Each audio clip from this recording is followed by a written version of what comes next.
The people have spoken, the votes are in, and the players are ready to rock. At curling's first ever All-Star event, live from Nashville, April 15th and 16th, where 13 of the world's best men's and women's curlers face off for a star-studded celebrity pro-am, a unique skills competition, and an all-star skins game you won't want to miss. Got a ticket? We'll see you in Music City. Don't have one? Better hurry. They're going fast. The 2025 TCG All-Star Game, live from Nashville, April 15th and 16th. Let's rock. I don't remember a time when curling wasn't a part of my life. When I wasn't putting in the sweat and hard work to be the best that I can be. Clocking in the time, the effort to practice day in, day out. Curling is more than just a game. It's a family, a community. And when it's time to play, I know I'll be ready. Hardline, supporting hundreds of our next generation athletes. Team Homan rocks. Team Mowat rocks. But who rocks harder? On April 7th, we'll find out. Presented by Rio Mare, join us in Toronto at the Curling Group's first ever Battle of the Sexes, as world number 1 Team Homan takes on world number 1 Team Mowat in a head-to-head charity curling skins game with a twist. 8 ends, 4 rule changes, and curling like you've never seen before. Watch it live on the Grand Slam of Curling website, app, and YouTube, with celebrity coaches and special guest appearances. The Curling Group's first ever Rio Mare Battle of the Sexes, April 7th, Mattamy Athletic Center in Toronto. Get your tickets now at thegrandslamofcurling.com. Let's rock.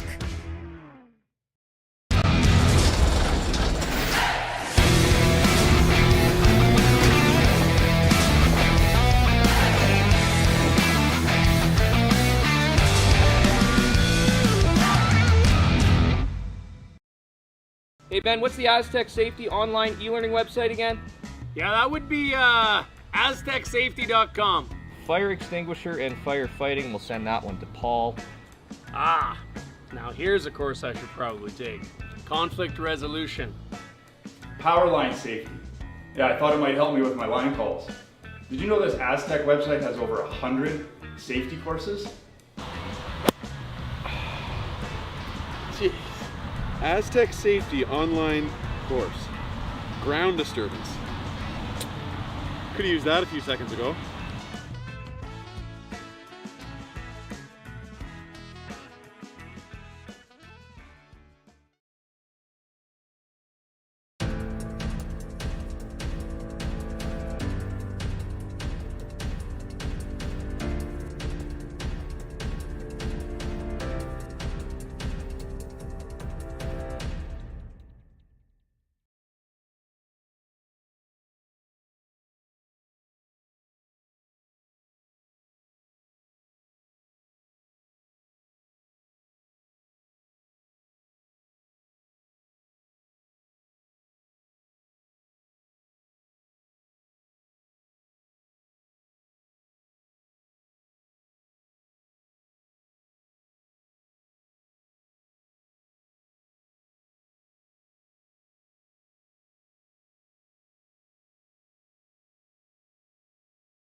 We asked Saskatchewan what they know about 5G.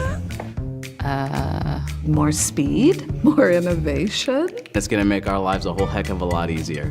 This is what 5G looks like. Better, faster. Sounds like one more G. Sounds pretty good. I don't know what it means. All you really need to know is the future of 5G is here and will continue improving through investments in network technology.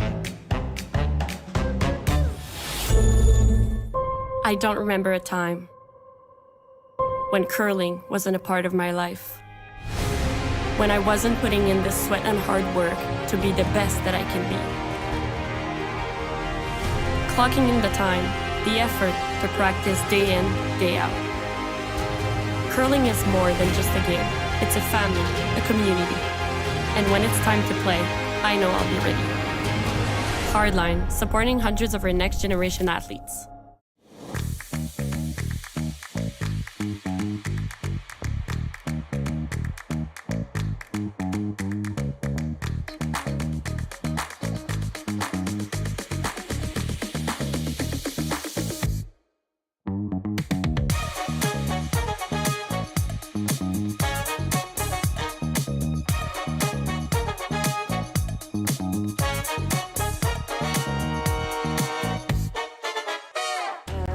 The people have spoken, the votes are in, and the players are ready to rock.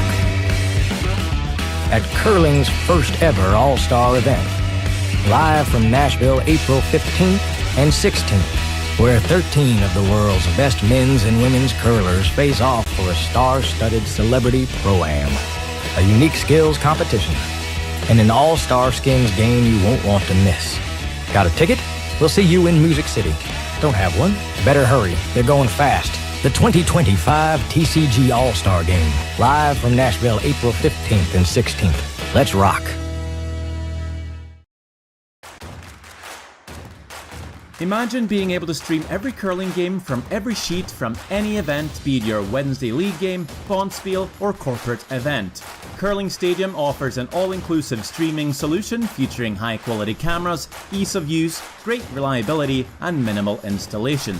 Offering your sponsors customizable ad space on your streamed curling games and being able to sell video packages to your corporate events for increased revenue.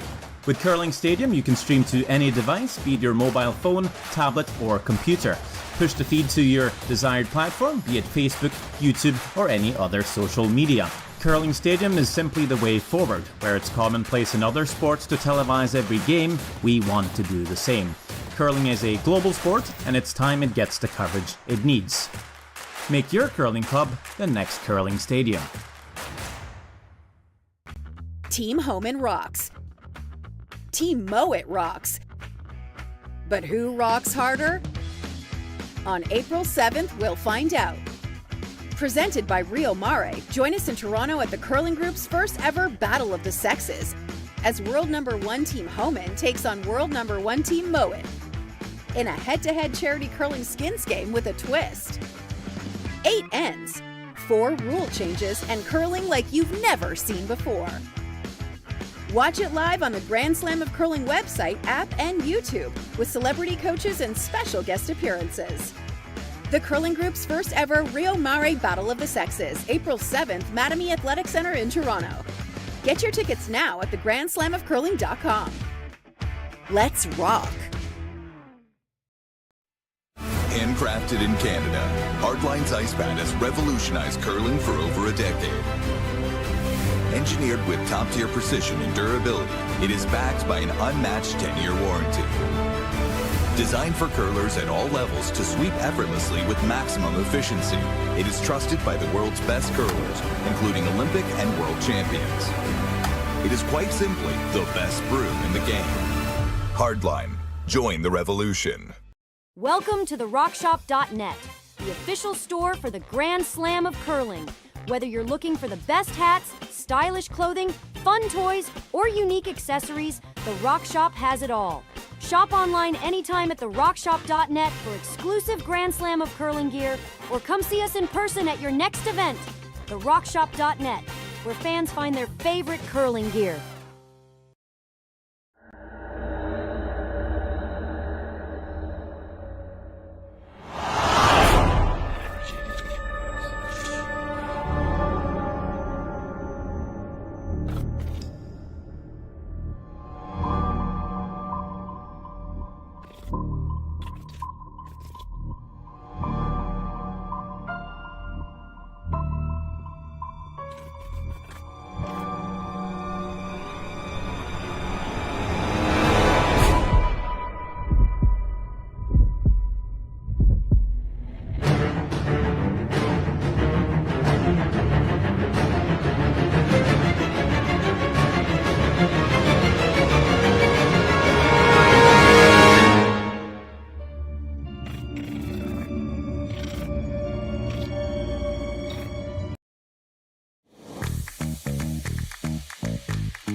The people have spoken, the votes are in, and the players are ready to rock.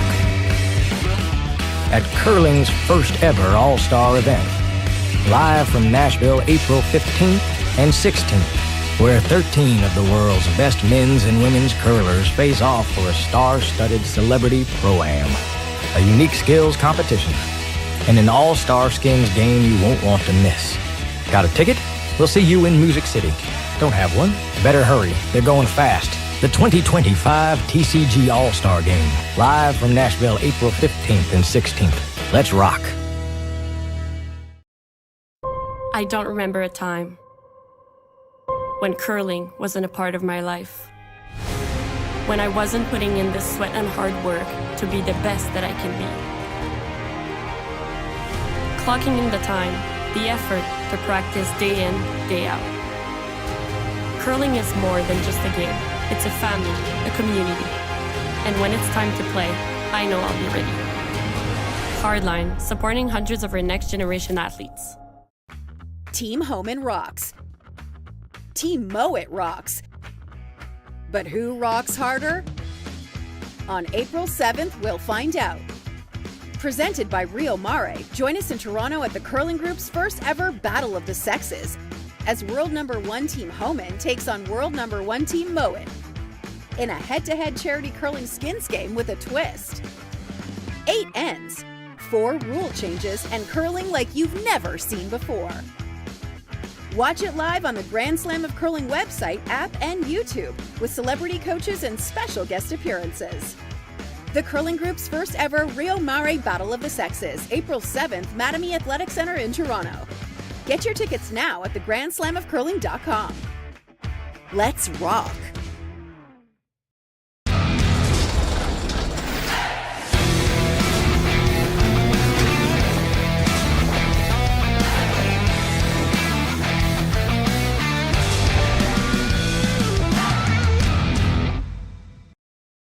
Hey Ben, what's the Aztec Safety online e-learning website again? Yeah, that would be aztecsafety.com. Fire extinguisher and firefighting, we'll send that one to Paul. Now here's a course I should probably take. Conflict resolution.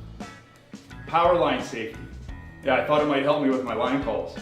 Did you know this Aztec website has over 100 safety courses? Jeez. Aztec Safety online course. Ground disturbance.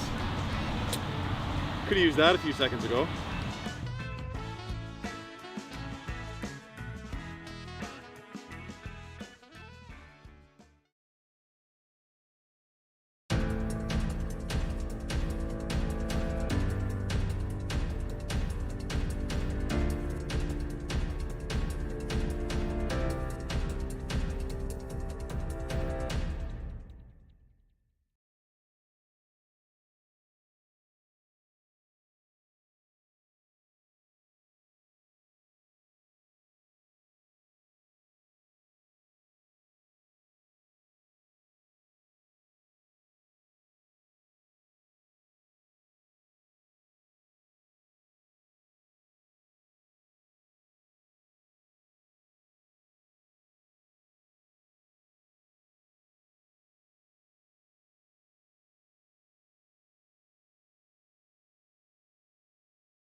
We asked Saskatchewan what they know about 5G.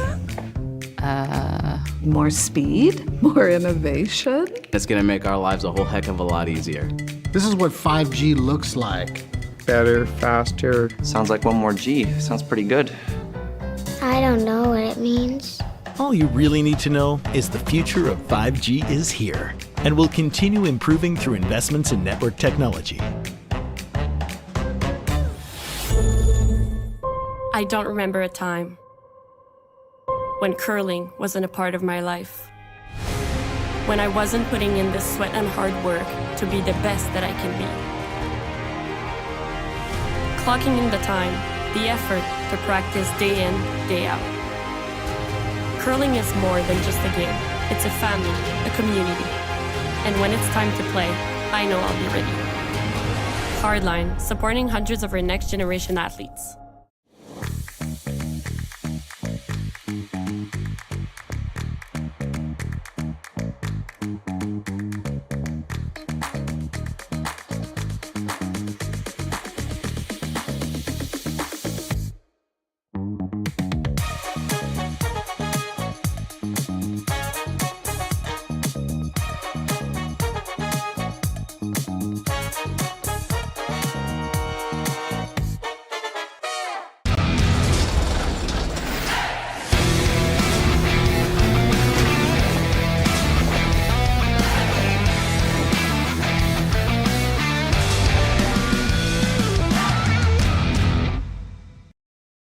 Welcome to the RockShop.net, the official store for the Grand Slam of curling.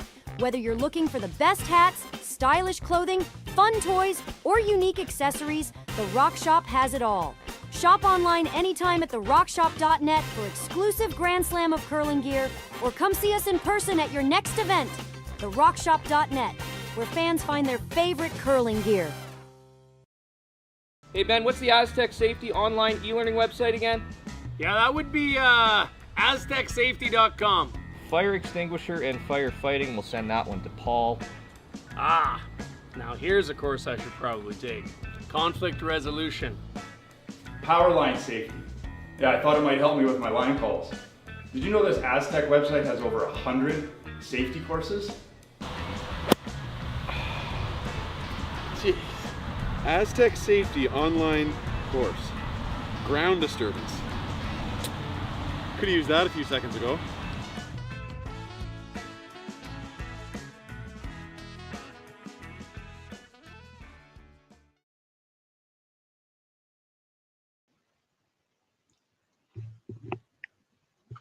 Good morning and welcome to Swift Current, Saskatchewan, site of the Curling Stadium Speedy Creek Shootout.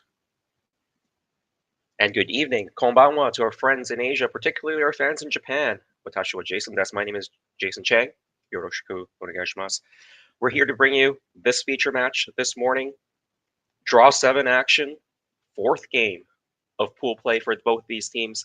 It's Riku Yanagisawa. He's playing the Redstones from Japan, and of course, Ethan Sampson from the United States playing the Yellowstones. Team Yanagisawa, they have last stone advantage in the first 10. That's just underway. They hit the pin. Ethan Sampson caught the back of the button, so that gave Team Yanagisawa hammer in the first. Team Sampson went in on their first rock, and they exchanged a hit before a flash hit by the Japanese team allowed Team Sampson to throw up a guard. So that's why you've got the situation in the house as you see it. Team Sampson shot stone with the guard out front, center line guard.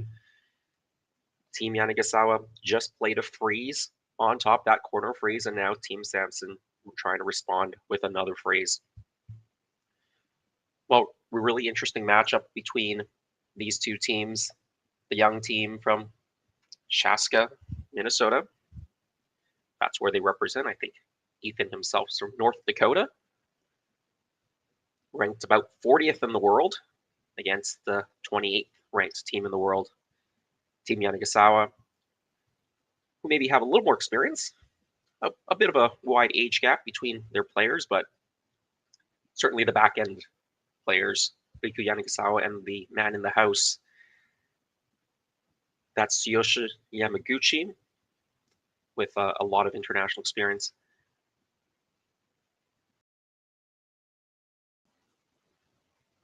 Team Sampson, one of those many young American teams coming out of the system.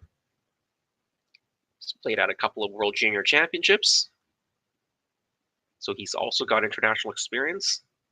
Both these teams having played a pretty aggressive schedule to get up the rankings. Good hit there for the Japanese team. They sit 2. Remember, they do have hammer, although there is a double back. If you get this right, you can hide this rock behind the double center guards as well.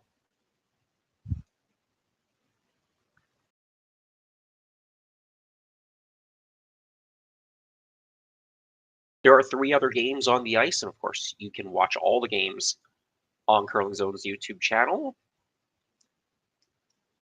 Search up Curling Zone on YouTube, or you can go to curlingzone.com. The live links are there with the schedule. Nikidian, he's playing against Jacob Libis. That's also Group A play. As mentioned, Ethan Sampson playing against Riku Yanagisawa. Jaden King playing James Balance.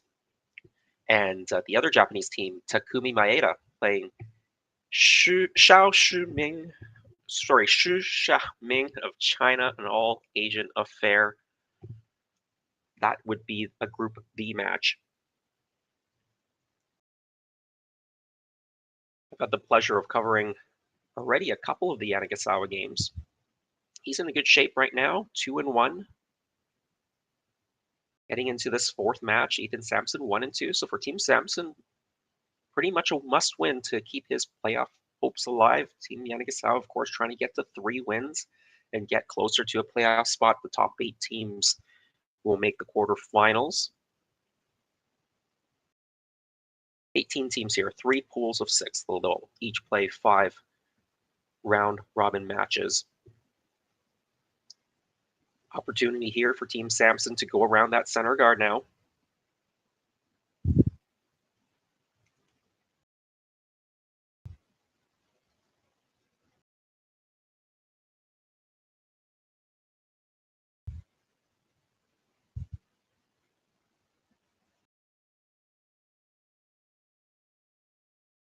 I believe that's Jacob Zeman throwing the stone there.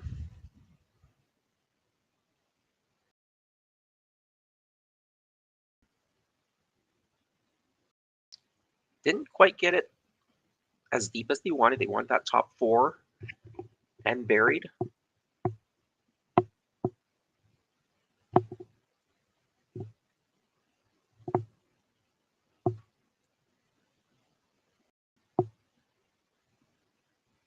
And Yamaguchi being asked to play the run back here or play this double.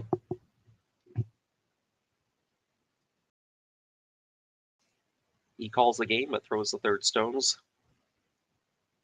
Yanagisawa in the house for these stones, but will throw the 4th stones.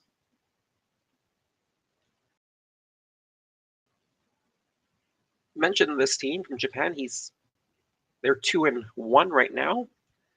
Although Yamasan, he was a little bit shaky in the evening game last night.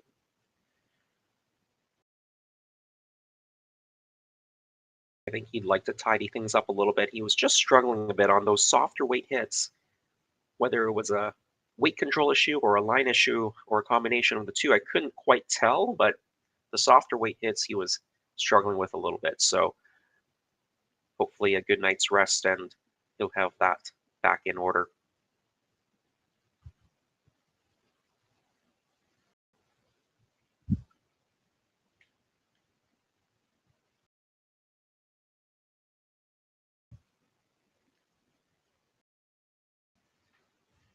Yamaguchi's rock over curled. Couldn't make the double takeout. Sampson asking for another rock in the rings, try to get 2 in and get the force. Over curls, chips off the corner guard, rolls to a center guard. So Yama's got pretty much the same shot.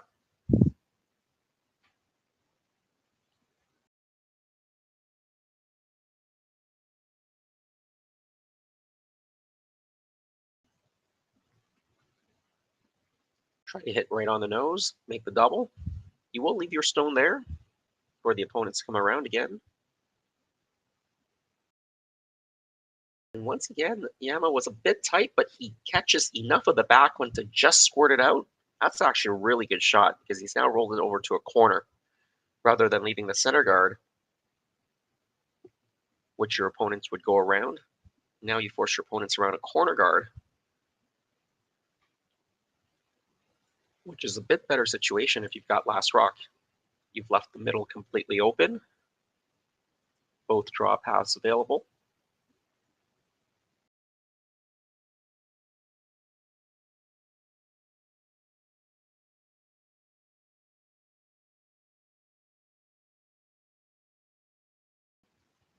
And if the hit ever leaves this open or puts it a little deep, you may still have 2 points in play.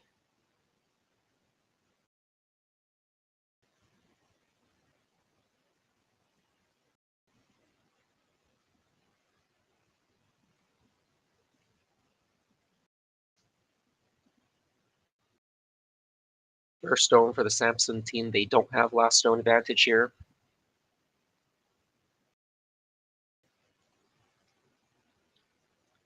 Trying to go around the corner guard. They'd like this to sit buried in the top of the 8. Maybe slipping just the hair deep. Not too bad. They got it mostly buried, but opportunity for Team Yanagisawa to corner freeze to it. Maybe push it back a foot to sit shot stone.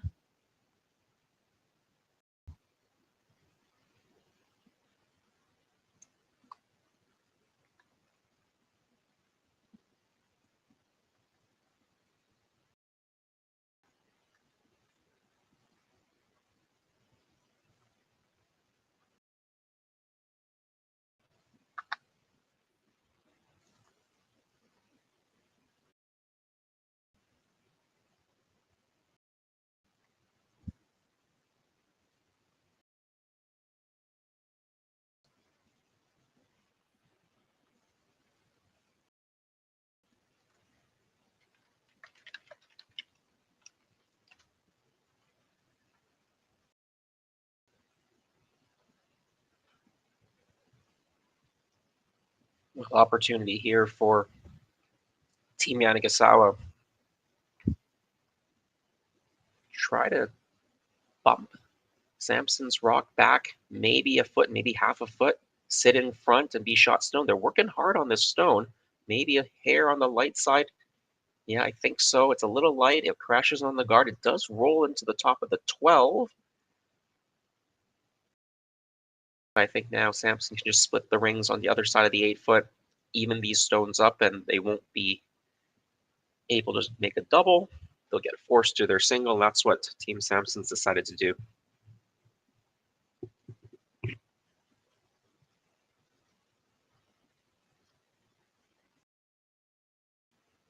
Important here to get these 2 yellow stones, or once this yellow stone that's going to come down gets thrown, to have them even with the other yellow stone. If you leave a bit of an angle, there might be a double.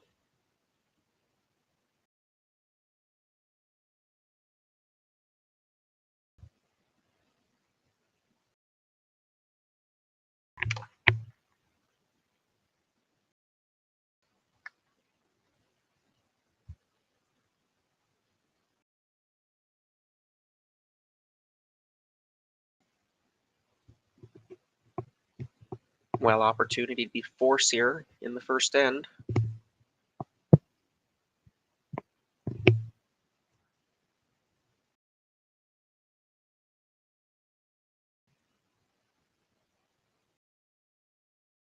That's a really good stone.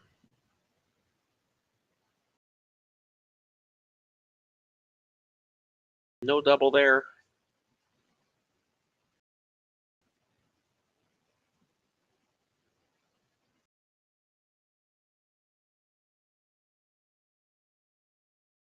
Need to make a hidden stick here for the single point.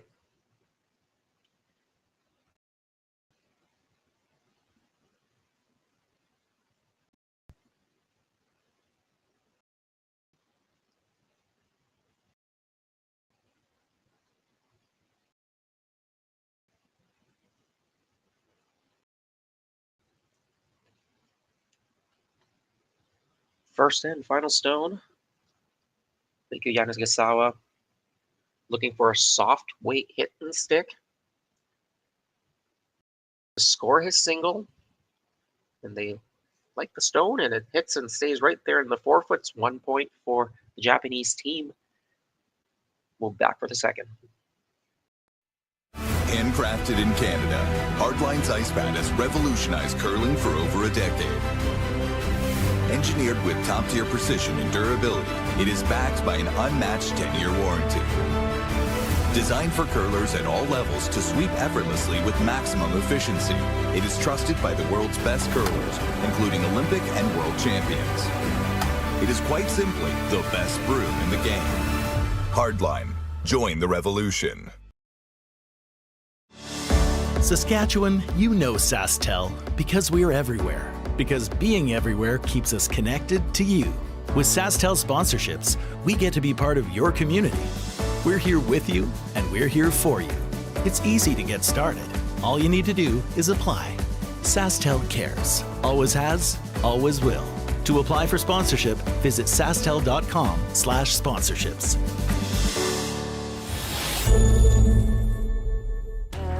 The people have spoken, the votes are in, and the players are ready to rock.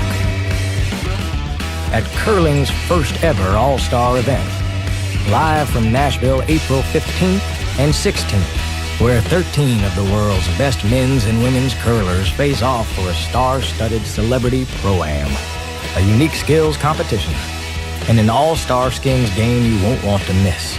Got a ticket? We'll see you in Music City. Don't have one? Better hurry. They're going fast. The 2025 TCG All-Star Game, live from Nashville, April 15th and 16th. Let's rock.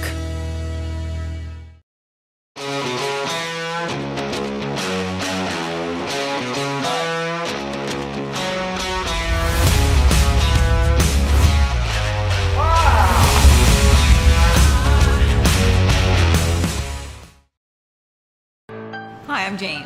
And I'm Rick, and Jane and I are the owners of Sprague Foods Limited here in Belleville, Ontario, in the Bay of Quinte area. We're a food processing facility, and we can a whole range of products, including soups and sauces and rice pudding and beans.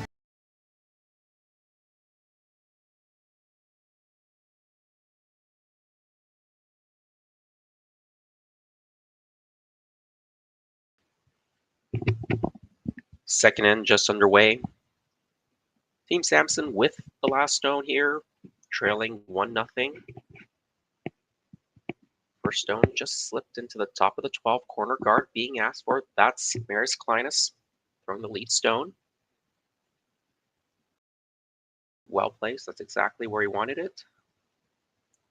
Yamaguchi, who's calling the game, skipping the game, although throwing third stones, asking for that tap.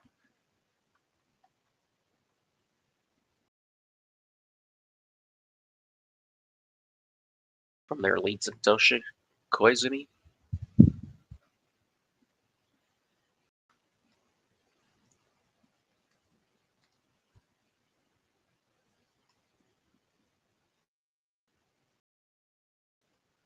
From the Nagano area, 37 years old. He's been around the block in Japanese curling for a while. Good tap, moves it into the 8-foot. Key thing there is that red stone that was just thrown is still outside the rings and touching the center line. So free guard zone and no tick there available.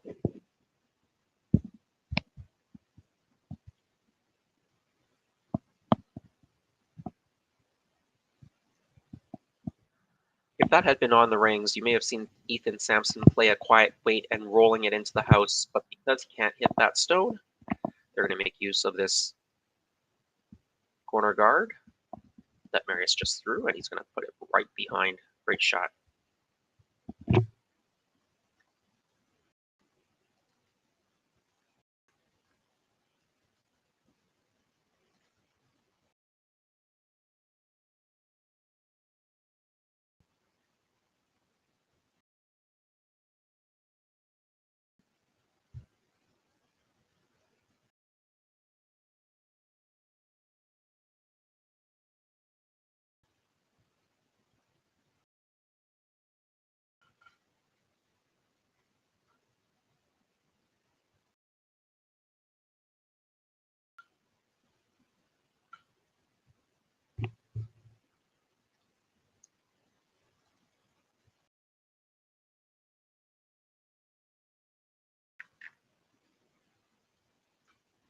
Yamamoto Takeru is the second. Trying to chase the stone. Just rubs the guard. Rolls it in. That with soft weight. Couldn't throw it with any more weight if you were chasing that yellow stone at the back. Of course, if he had accidentally moved the guard out of play, that would have gone back. It is the 5 rock free guard zone rule. So you can't remove any guards until the hammer team's second stones. That would be this one.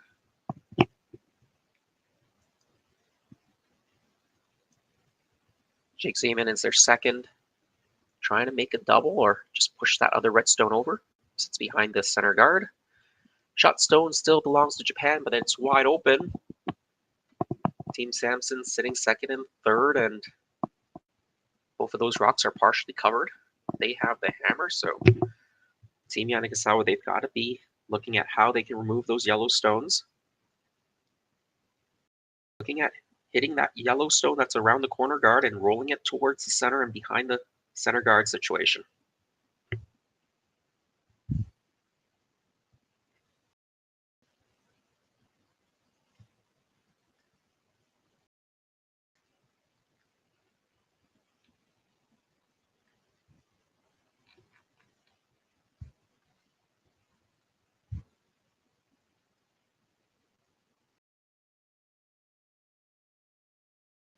Yanagisawa, you can see trying to carve that over. They do a good job of getting that contact, rolling it right behind the situation in the center of the rings. Does leave a double, though.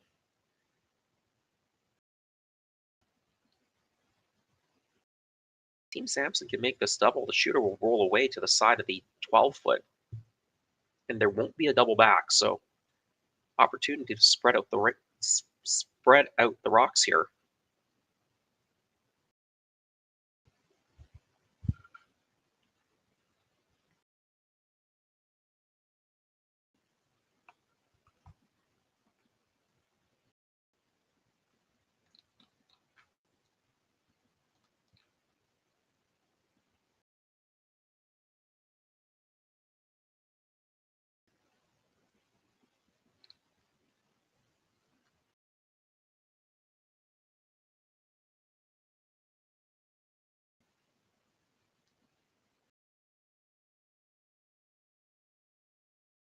Just over curled a hair there. Didn't make the double, stuck around. It's in a dangerous spot, though. Could be easily promoted. Team Yanagisawa having a look at how they're going to manage the situation. You can definitely get to the nose or slightly inside the nose, push it through, and sit in front. That would be a really good shot. You'll protect your shot stone at the back. You got to be careful here. Can't be wide.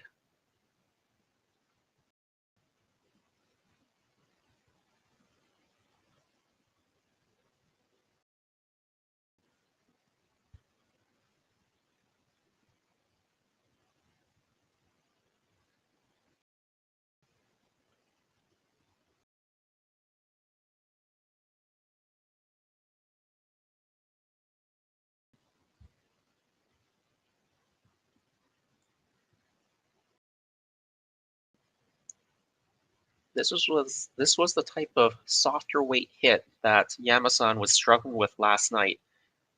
Let's see if he's got this figured out today.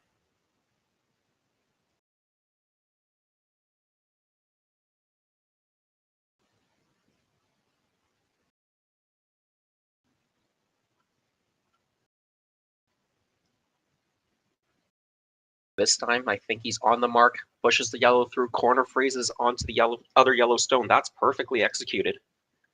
Wonderful shot.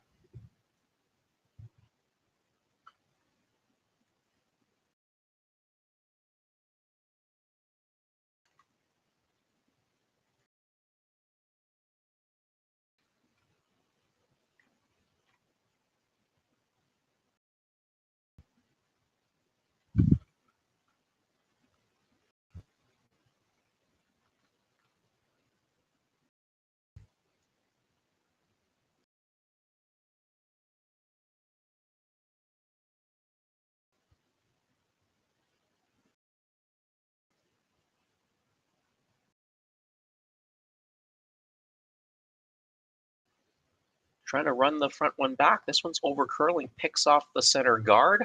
Wanted to get some action in the house. Get that other red one that's corner frozen on the yellow moving.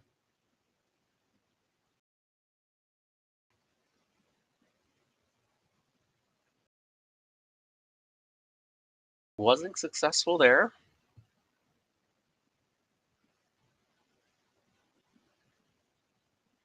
If you wanted to be aggressive, you could put up the guard again. But there is that yellow stone that's back of the rings. They didn't quite push it all the way out on that last stone, and without last rock, they want to play it safe and just hit that back stone out.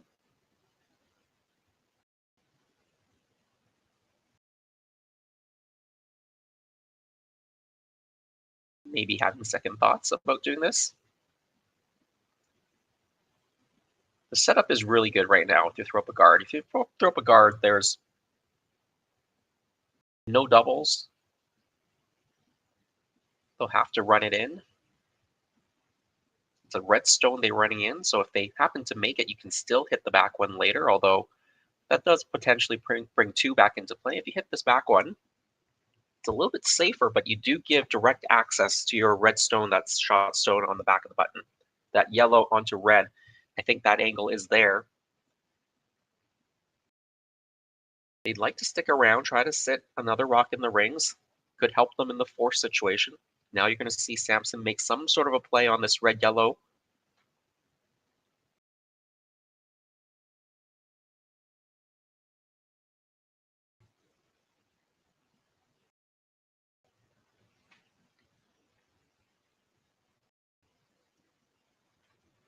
Looks like if you can hit this with a little bit of weight, you can just maybe catch that red stone first. The red stone that is in top 8 first. And then your yellow one will go back onto the other red one. So thin on the top red, and then you can push the your yellow shot stone into, or your yellow second shot stone into the shot stone. Thin onto the red, pushes the yellow one up. Wanted to be, I think, a hair thinner on that first red one. If you were hair thinner, that second yellow would come a little bit deeper. Your shooter might actually stick around.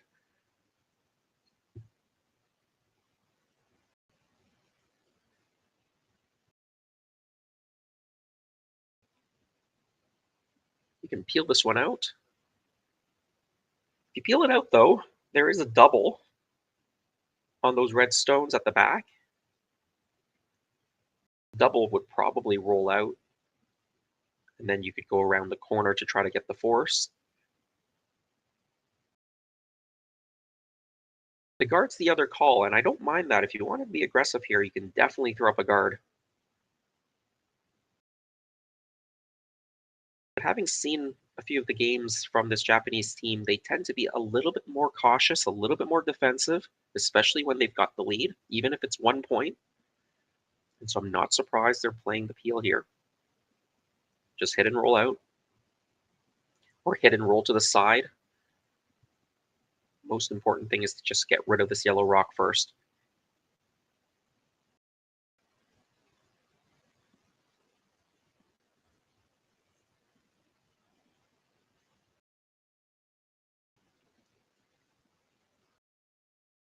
And you can see they're motioning for the hit and roll, the flop on top of that red stone. And the reason why is kind of what I just explained. If you took on the double, which is completely there, the shooter is definitely rolling out, or most likely rolling out. And then Yanagisawa will go around that corner guard, bury it, and then you're forced to a single. This way you can keep the blank alive. If you roll it on top, it'll be a tough hidden stick to sit 2 for Yanagisawa. They roll out, you've got the blank back on. So this is a very smart call by this young team.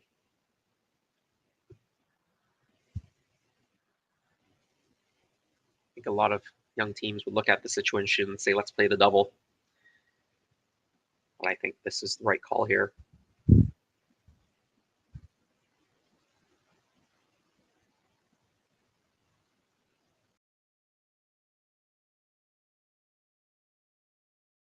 Well played. It's a bit of a flop.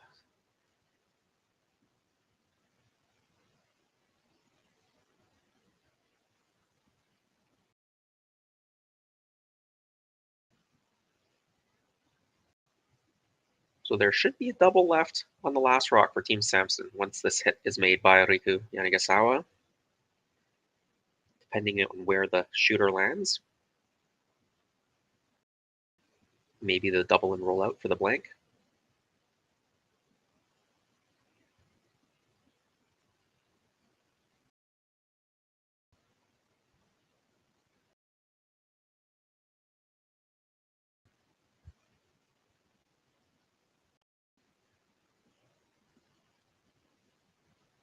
Yanagisawa up 1-0 here. Second end, his last stone without last rock, sorry.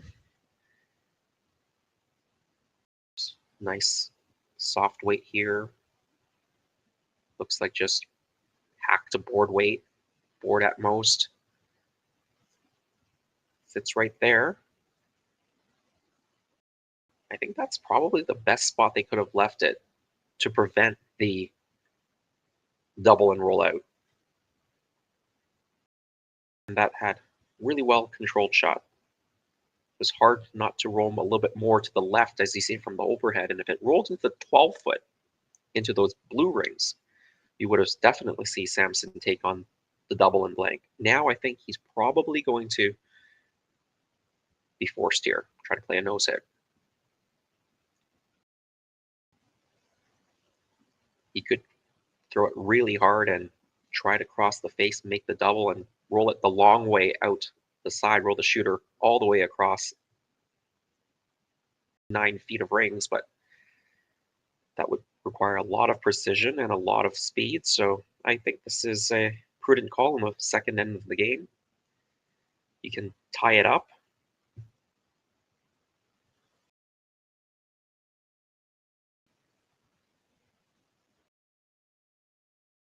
Final stone for Ethan Sampson. Sweepers look like they like it here. They're trying to carve it over just the hair. I think he'll be just fine. Right on the nose. A single for the yellow team. They've tied up the game. Yanagisawa and Sampson after 2 ends.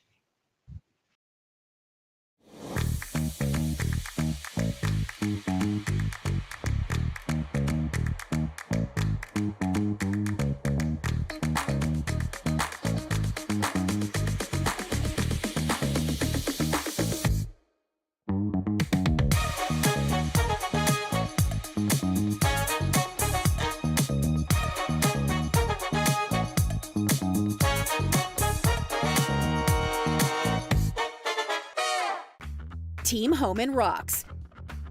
Team Mowat rocks. But who rocks harder? On April 7th, we'll find out. Presented by Rio Mare, join us in Toronto at the Curling Group's first ever Battle of the Sexes, as world #1 Team Homan takes on world #1 Team Mowat in a head-to-head charity curling skins game with a twist. 8 ends, 4 rule changes, and curling like you've never seen before. Watch it live on the Grand Slam of Curling website, app, and YouTube with celebrity coaches and special guest appearances. The Curling Group's first ever Rio Mare Battle of the Sexes, April 7th, Mattamy Athletic Center in Toronto. Get your tickets now at thegrandslamofcurling.com. Let's rock. Hey Ben, what's the Aztec Safety online e-learning website again? Yeah, that would be aztecsafety.com. Fire extinguisher and firefighting, we'll send that one to Paul.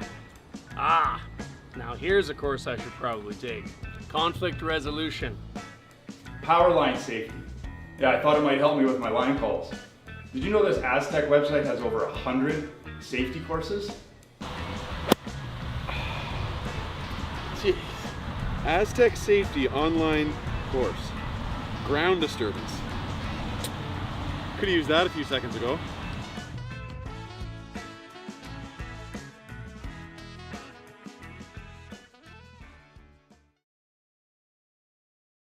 Welcome to therockshop.net, the official store for the Grand Slam of Curling. Whether you're looking for the best hats, stylish clothing, fun toys, or unique accessories, the Rock Shop has it all. Shop online anytime at therockshop.net for exclusive Grand Slam of Curling gear, or come see us in person at your next event. Therockshop.net, where fans find their favorite curling gear.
Welcome back, third end.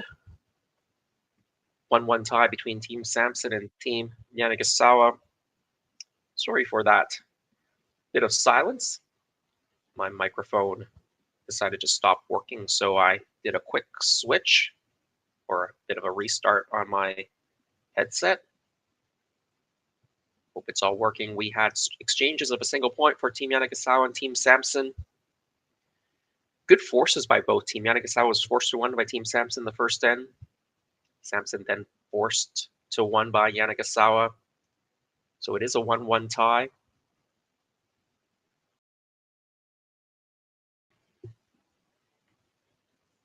Team Sampson, they've still got shot stone. That's the rock on the top of the button. Team Yanagisawa, they've got the frozen stone. Although now things have moved around a little bit. Team Yanagisawa with shot stone behind cover. It is behind a yellow guard though, so Team Sampson will play this run back, but a 6-foot run back here. The top teams will have a pretty good success rate on a 6-foot run back. I remember seeing some stats for the elite teams, you know, those kind of in the top 10 or those slam teams. They have about a 90% success rate on a 6-foot run back, something along those lines. These two teams ranked 28th and about 40th in the world. 28th, I think, for Yanagisawa, 40th approximately for Team Sampson. So the success rate on those 6-foot run backs won't be quite as high. You saw a bit of a miss there.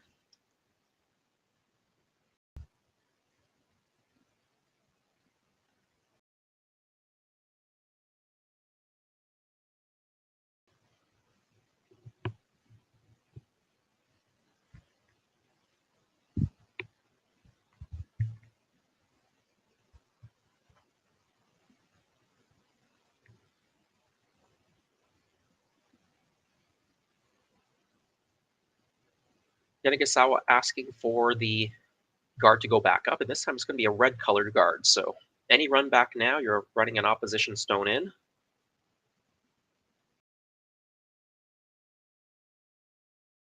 The yellow stone that's in the top 8 from Team Sampson, it is a piece open, so you can probably still play an out turn or the counterclockwise tap on that stone onto the button or onto the corner of the other red stone. Oh, they're actually going in. I think they realize that if they throw the guard, Sampson has that yellow stone, so decided to put it in. I think they may have been trying to corner onto the yellow. I'm not quite sure where they were going, because if they go right about there, the double is definitely on.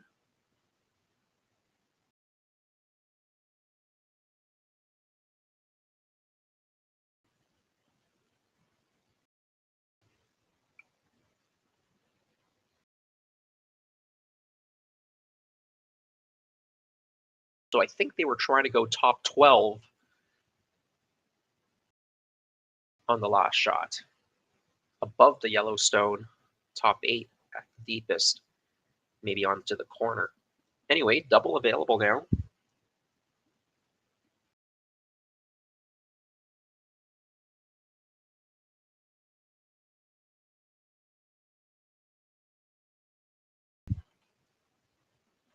Getting late in the end here, skip stones.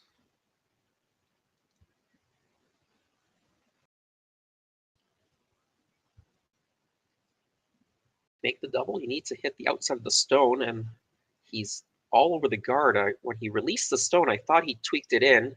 That's what I saw, and the sweepers jumped it and could not save it. So this is a big opening. The Japanese team. You're definitely going to hit the yellow stone. You're absolutely going to leave a double back, so your goal is to not leave a triple.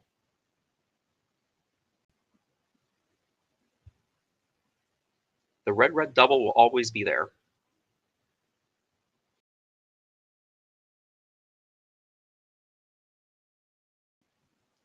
You don't want to roll this too far to the side of the 8, because that could leave a triple. Have to be careful here.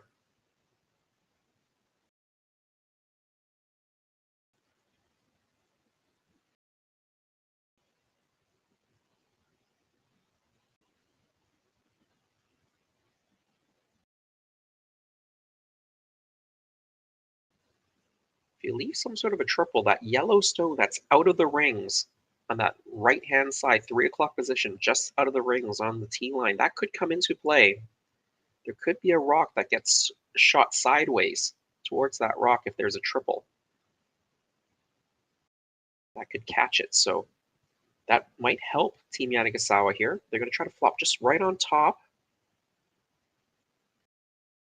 Yeah, I don't see a triple there. I think there's only a double now.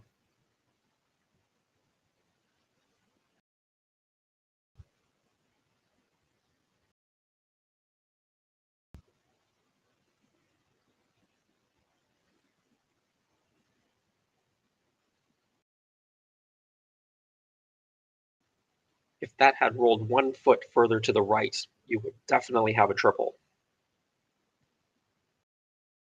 Although, as mentioned, it may have caught, one of those stones may have caught on that side yellow stone. So we'll never know now.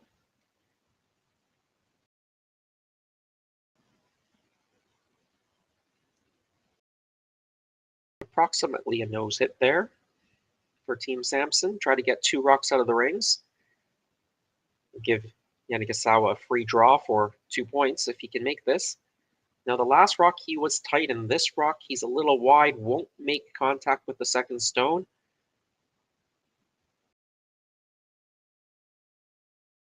Yeah, just an overcorrection there, Ethan. And now a pretty simple draw. You can come to those red stones. You've got a little bit of backing to work with if you need it.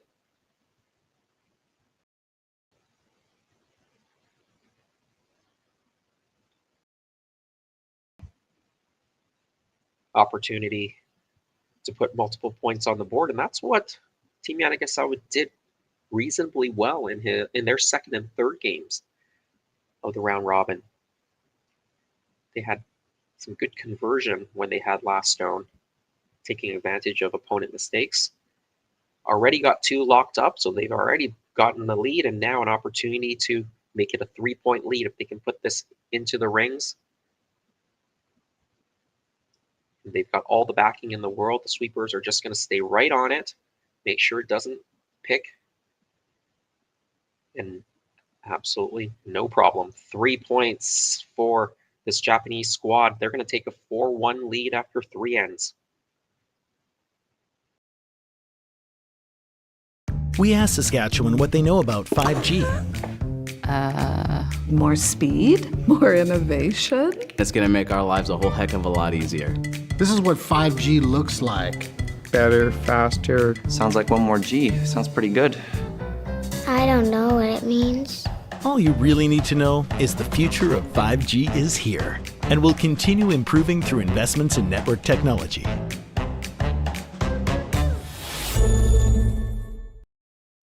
I don't remember a time when curling wasn't a part of my life. When I wasn't putting in the sweat and hard work to be the best that I can be. Clocking in the time, the effort to practice day in, day out. Curling is more than just a game. It's a family, a community. And when it's time to play, I know I'll be ready. Hardline, supporting hundreds of our next generation athletes. Welcome to the rockshop.net, the official store for the Grand Slam of curling. Whether you're looking for the best hats, stylish clothing, fun toys, or unique accessories, the Rock Shop has it all.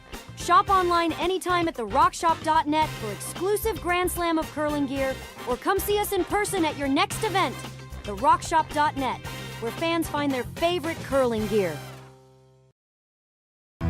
Stronger agronomics, better returns, greater peace of mind from pre-seed to post-harvest. You can count on the Victory Canola program to keep you and your farm ahead of the curve. Grow with us at victorycanola.com.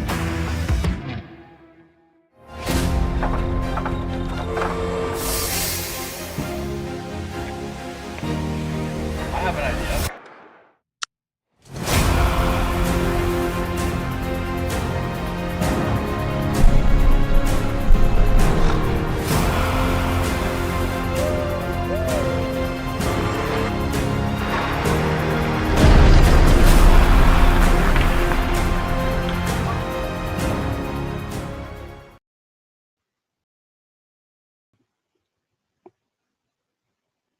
Fourth end underway, a big 3 points for Team Yanagisawa. They take a 4-1 lead. A very well played end there, especially by the back end. So Yoshi Yamaguchi, Riku Yanagisawa making their 4 shots beautifully. Got a little mistake from Team Sampson. Ethan Sampson couldn't make the double takeout at the end. That's what resulted in that open draw for 3 points. Now down by 3, Team Sampson, they of course have to put up the corner guard, try to generate some offense. Of course, you can't peel that stone. Free guard zone in effect. But because they've got a 3-point lead, Yanagisawa asking his lead Koizumi to just put this second stone in the rings as well. No need for another guard. This one's sleeping a little bit deeper than they want it. Just comes right to the face. Team Sampson going to make use of this corner guard. They could throw another corner guard if they wanted to, but they're going to go right in right now.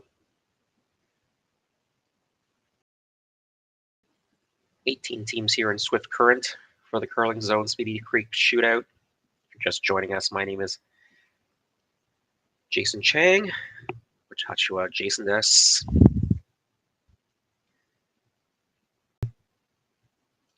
Genki desu. How are you all doing? Good looking draw here from Marius. Puts it right behind. He's done that a couple times this game. He did that 2 ends ago as well on the same side. So not surprised they went to that same side of the sheet.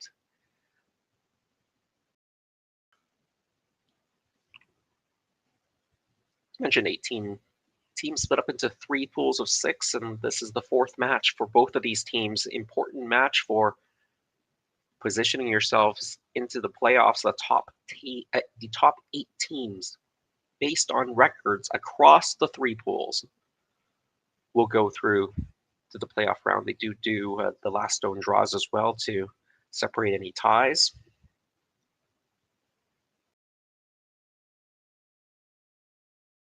And the 4 sheets out on the ice, and of course you can have multiple of our streams up on your device or multiple devices to follow all the action. 3 of the games are on Group A. That's this group here. That includes the king of curling, Nick Edin from Sweden. He's of course going to go to the World Championships in a week's time in Moose Jaw, along with Yanagisawa. So a very interesting pool here. 2 of these teams preparing for the Worlds. Nick is up 3-1 over Jacob Livis. Nick is 3-0 in the group, so it's looking really strong right now to make the playoffs. Jaden King, he's 1-2. I think James Balance, they are tied 1-1, so Jaden King really needs a win here. Of course, our featured game, Riku Yanagisawa, he's 2-1, trying to get himself to 3-1, strengthen his position for a playoff appearance. Ethan Sampson 1-2, so they really need a victory here. That draw goes deep and right through the rings. That's a big mistake.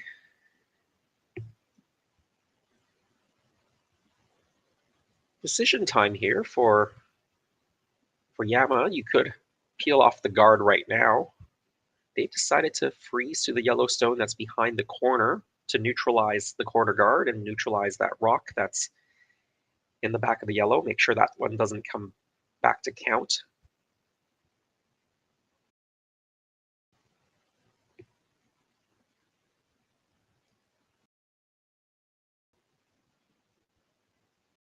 They've got the weight. They could probably push it out. They do push it to the 12-foot. Shooter spins to the back of the 8.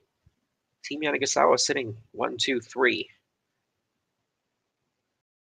Team Sampson's got to think about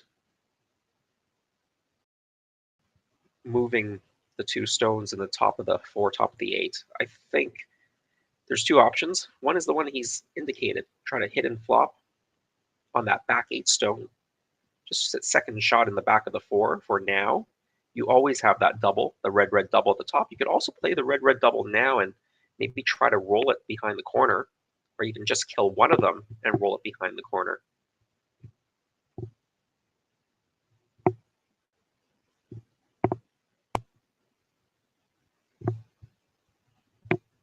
Still early in the end, second stone. This is the last of the second stones here.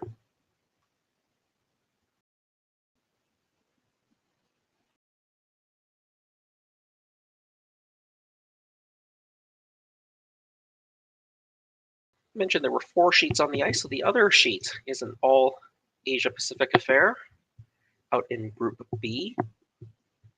The other Japanese team that's in the field from Kitami, Maeda Takumi. They're playing against the team representing China from Beijing, also preparing for the World Championships, Xu Xiaoming. And I think he'll be pretty happy to be back at the World Championships. China had, and sports in China took a big hit during the COVID years. They were off from international play for 2 seasons. They weren't in that bubble either. As a consequence, they had to drop out of the A division of the Pan-Continental Championships. That's your path. If you're from the Americas or you're from the Asia Pacific, Africa, Middle East region, you have to go through the Pan-Continentals to make it to the World Championships. And once you drop out of the A division, you have to go to the B division, and you can't qualify for the Worlds out of the B. You have to first, in the Pan-Cons, win the Pan-Con B, which they did in Kelowna. That was the previous season. And then they moved up to the A divisions of the Pan-Cons. That was hosted in Lacombe, Alberta in the fall, the end of October. And they won the gold medal when they returned to the A division. And so that's gotten their trip back to the World Championships. So they came off a gold at the Pan-Cons in Lacombe. They just came off earlier in February, beginning of February, a bronze medal at the Asian Winter Games. So that's like the Winter Olympics, but just for the Asia region. That includes kind of the Middle East as well. That was in Harbin, China, so they were the home team. Bronze medal win against Team Hong Kong.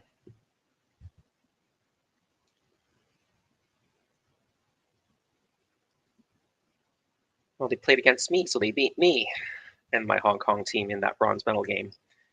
Great bunch of guys. It's glad to see them back competing internationally. Of course, the women's world's happening right now as well, and the Chinese team. If you haven't seen the highlights of that crossover pseudo quarterfinal, 3-6-4-5 crossover game at the Worlds, Rui Wang of China made 2 amazing slash runbacks against Anna Hasselberg, the Olympic champ, to take 3 in the 10th end to advance to the semifinal. Although I believe they dropped the semifinal match a few hours ago to the queen of the worlds, at least in women's play, Silvana Turanzoni. And of course, Homan got by the Korean team to make the final. So it will be a Switzerland-Canada final at the Women's Worlds. China and Korea playing for bronze. Over on our feature sheet right now, the situation now improving for Team Sampson. They've got second shot stone back of the 4. The shot stone belongs to Japan, but it is wide open on the side of the 4.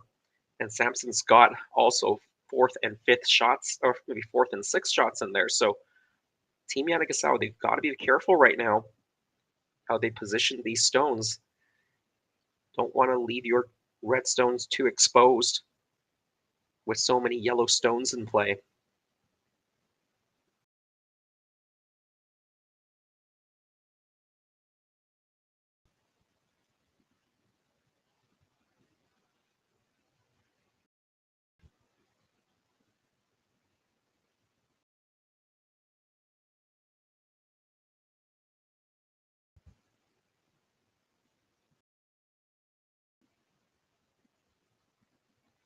one option for Team Yanagisawa is to draw to the back yellow stone. I don't know how easy it is. There is a corner guard that you have to negotiate. That's the in-turn draw if you're a right-hander, or the clockwise turn. You can also play a hit on this back stone. I think I like playing something on this back stone, whether you try to freeze to it or remove it. That is the shot stone, so if you can remove that,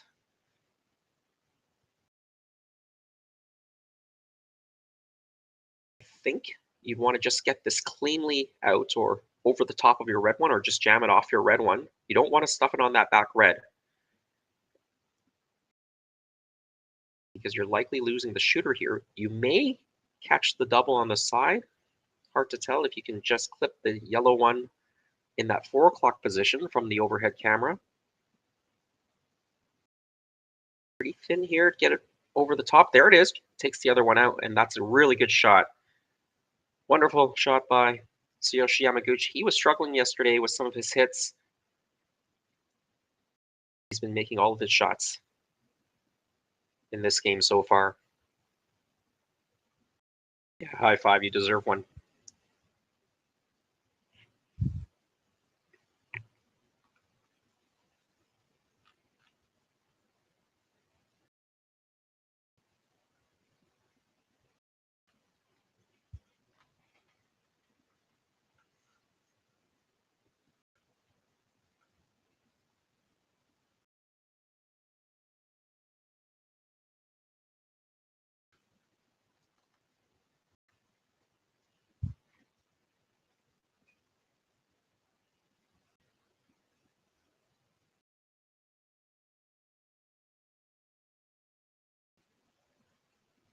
Third stones. This is the last of the third stones for Team Sampson.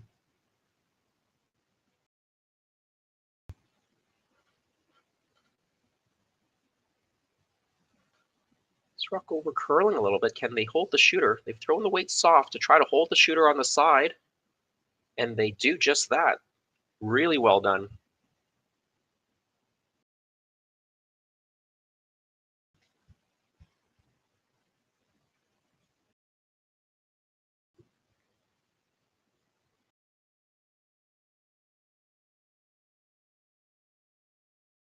You can see there's no double here.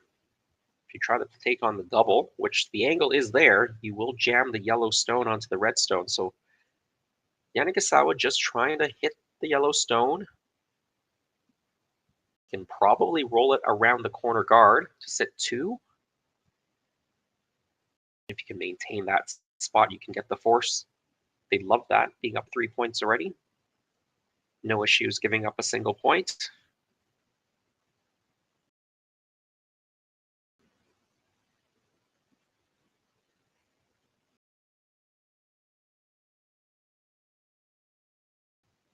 And I just saw the score go up for the other Japanese game. Maeda took 1 in the third, so they trailed 2-1 against the Chinese team, skipped by Shu.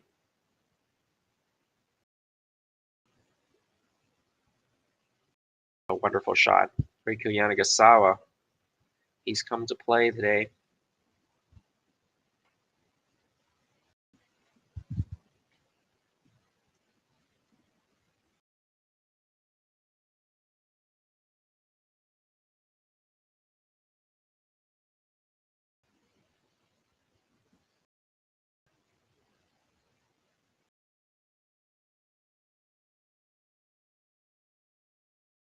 Team Sampson, they're down by 3. They're going to ignore shot stone here and try to get a rock around the corner. I think they're going to play the hit and roll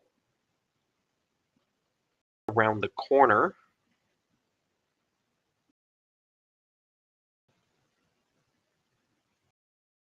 I'm a little surprised they're playing the hit and roll.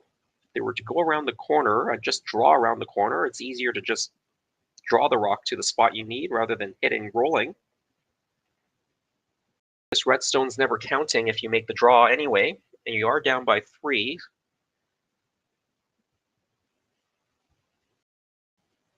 So I wouldn't be too worried about this redstone right now.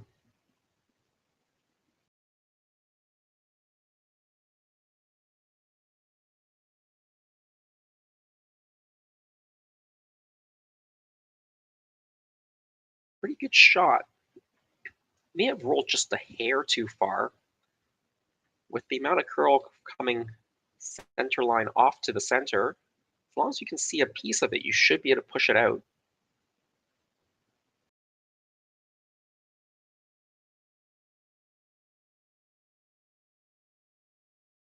If you had played the draw, you could have left it a hair higher as well. Left it 2 feet higher. Even if you were a bit exposed, you would have set up the jam.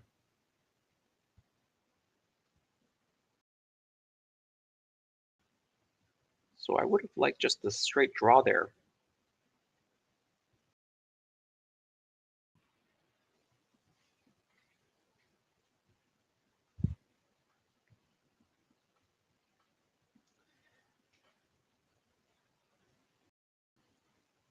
It is possible the yellow stone is biting on the side. So I guess if it's biting, if you take out the red stone, you could set up a 3. Absolutely. I mean, that's a good point.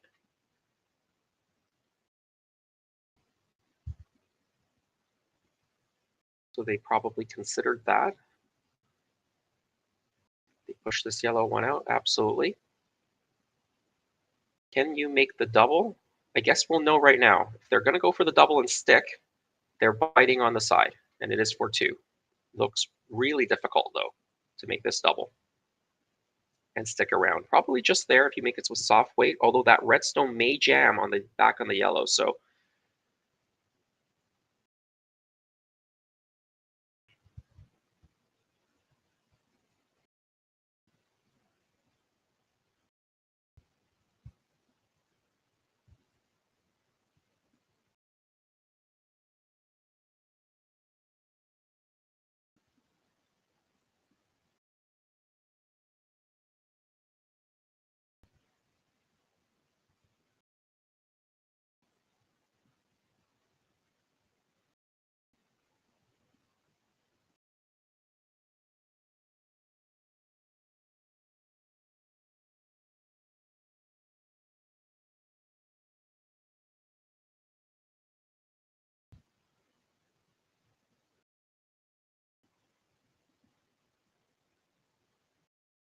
down by 3, Ethan Sampson's final stone, 4th end. We think this is a chance for 2 if they can make a soft weight double, hold the shooter, avoid the jam at the back. Or the way they're sweeping it now, it looks like they decided that wasn't possible, and they've taken this hit for 1. Yeah, I think they decided the West wasn't there. 4-2 is the score. Team Yanagisawa leads, and they'll have the hammer going to the second half of the game. Handcrafted in Canada, Hardline's ice pad has revolutionized curling for over a decade. Engineered with top-tier precision and durability, it is backed by an unmatched 10-year warranty. Designed for curlers at all levels to sweep effortlessly with maximum efficiency, it is trusted by the world's best curlers, including Olympic and world champions. It is quite simply the best broom in the game. Hardline, join the revolution. Sasktel Be Kind Online wants to stop cyberbullying. Want in on the action? We award up to $1,000 for youth initiatives that help spread kindness and prevent bullying. What great idea do you have to help stop bullying? Sasktel can help. Go to BeKindOnline.com and apply for a grant today. Together, we can make a difference. Hey Ben, what's the Aztec Safety online e-learning website again? Yeah, that would be aztecsafety.com. Fire extinguisher and firefighting, we'll send that one to Paul. Ah, now here's a course I should probably take. Conflict resolution. Power line safety. Yeah, I thought it might help me with my line calls. Did you know this Aztec website has over 100 safety courses? Jeez. Aztec Safety online course. Ground disturbance. Could have used that a few seconds ago.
halfway through the match. Team Yanagisawa from Japan, they've got a 4-2 lead, and the Hammer playing this 5th end. We play 8 end games here. If you're just joining us, my name is Jason Chang, here to bring you the action from the ice to your device. Thanks for joining us today. Draw 7. If you were joining us last night, sorry for the video issues. We had a lot of fans from Japan tuning in for that game, and for the first hour, unfortunately, had some tech issues, and you had to hear me and Ryan banter for a bit and commentate to no video. But we got some static cams for you in the second half. I know a lot of people continue to watch that, and thanks to our great tech and production team for getting everything back in order, working late at night, led by our fearless leader, Jerry Gertz. So thanks very much for all your hard work. Gives us a chance to broadcast every game from every sheet to anywhere in the world. No geo-blocking here. Well, Team Sampson, they need to put some points on the board. Without Hammer, they're going to try to steal. That's why the double center guards went up. Team Japan goes around. Maybe he didn't get them in quite the best spots. Your shot stone is partially exposed. Second shot rock top 12. They probably wanted that a bit deeper into the 8-foot, because that could act as a guard for Team Sampson as well.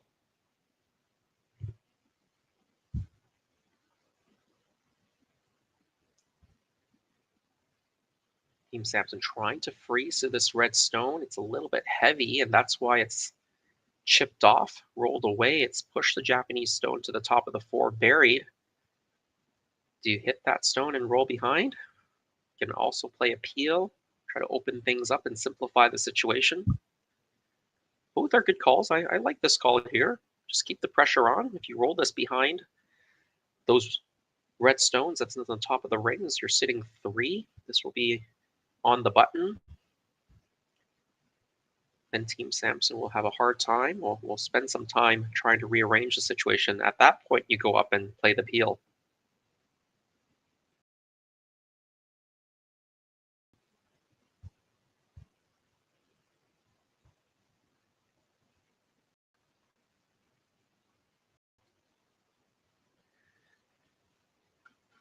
Yamamoto Takeru rolls it right onto the pin.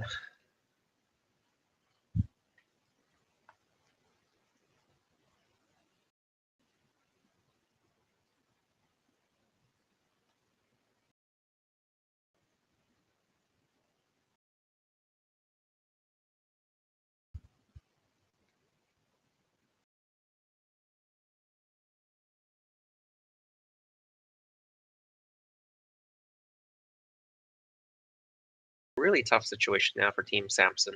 You've got now 2 Japanese red stones in really the perfect spot. And your guards are kind of hurting you.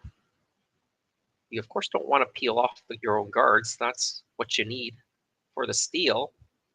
But then how can you rearrange the rocks and the rings? Those are such a good spot right now.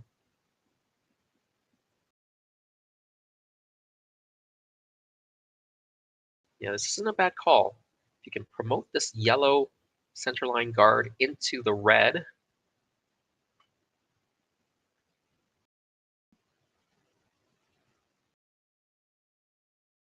try to open up a little bit of the back red stones in the rings, the shot stone and the second shot, but still leave your guard in play. Leave your shooter and leave this yellow one that they're promoting in play. Then you can start to maybe access the back 2 red stones later on.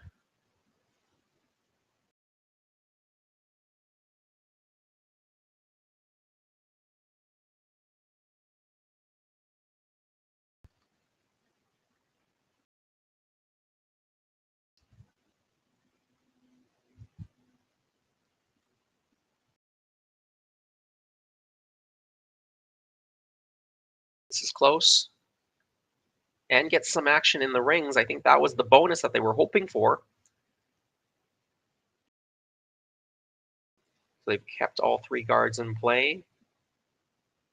they've moved the rocks in the rings, I think that's a very good outcome for Team Sampson.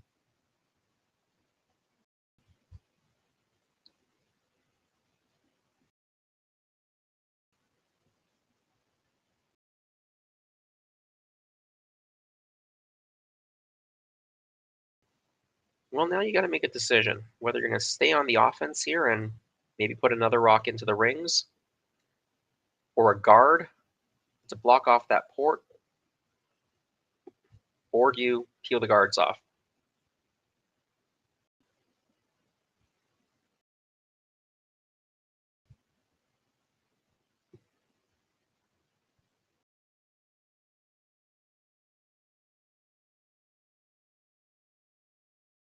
With a 2-point lead, your natural inclination is to peel off the guards.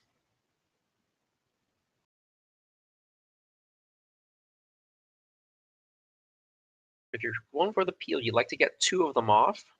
It's not automatic. There's some distance between those guards, and you want to lose the shooter as well if you're doing that. So it's not a guarantee. So you could just go on to the offense here.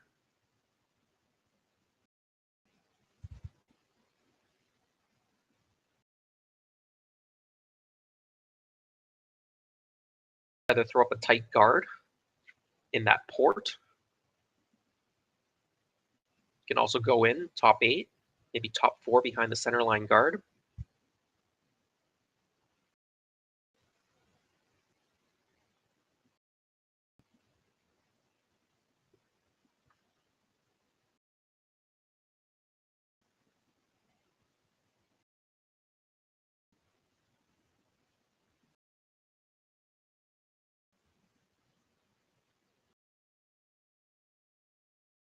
If you were to play the double peel, I think I would play the high one, the one that's touching the center line, into the yellow stone that is on that S3 logo.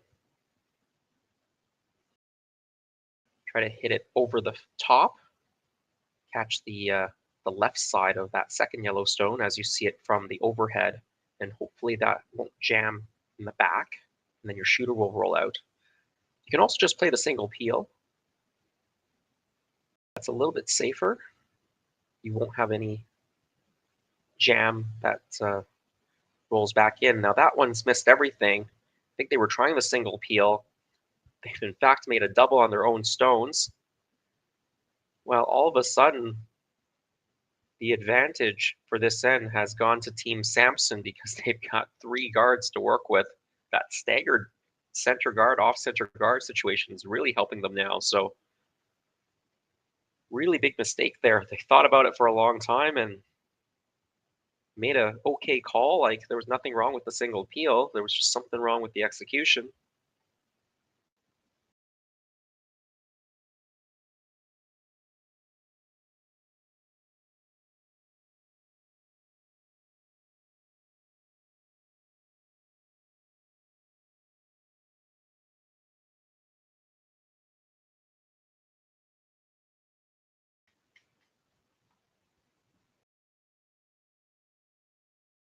Nice draw there.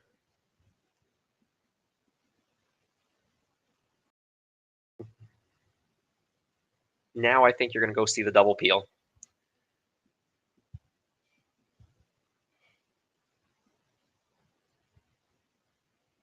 Yeah, there you can see Yanagisawa now in the house as Yamaguchi goes up to throw.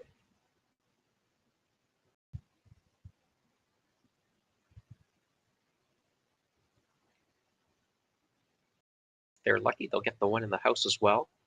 And this double peel they couldn't play earlier because it would have possibly come jamming back into your own red ones. But now that your own red ones are gone, this double peel is possible. You can probably roll the shooter away as well if you hit it right. It's fairly close, but just a little bit too high. The shooter does roll away.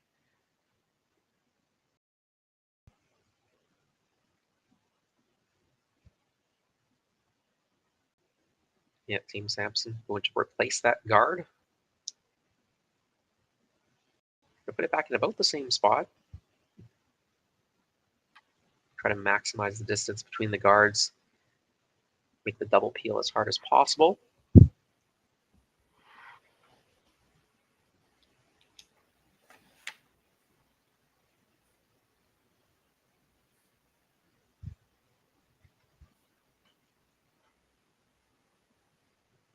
Now they're waiting for this rock to die down and then curl it over a little bit. Pretty good.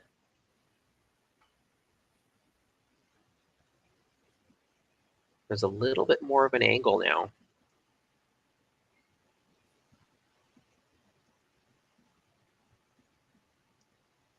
That would make it easier to make the triple, to get the guard onto the guard and then the one in the top of the button. This one's close as well. It's got the double peel, just squirts it by the one in the house. Needed it to curl just a fraction more to get the one in the house. Good shot though, got rid of the two guards. And remember, Team Yanagisawa, they still have a red stone that's in the back of the 12, just biting the back of the 8. So Team Sampson does need to throw up a really good guard here to protect their yellow stone. If you leave that yellow stone open, you'll see Team Japan, they'll try to chase it, try to sit 2.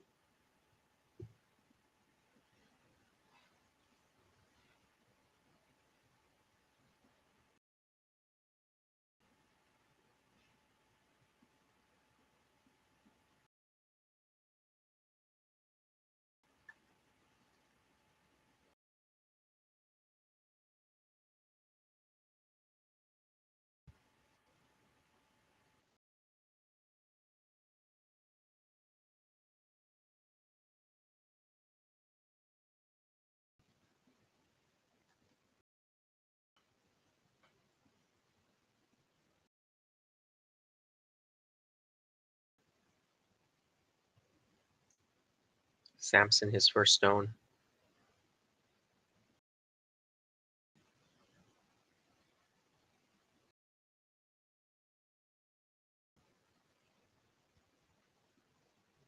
Not bad.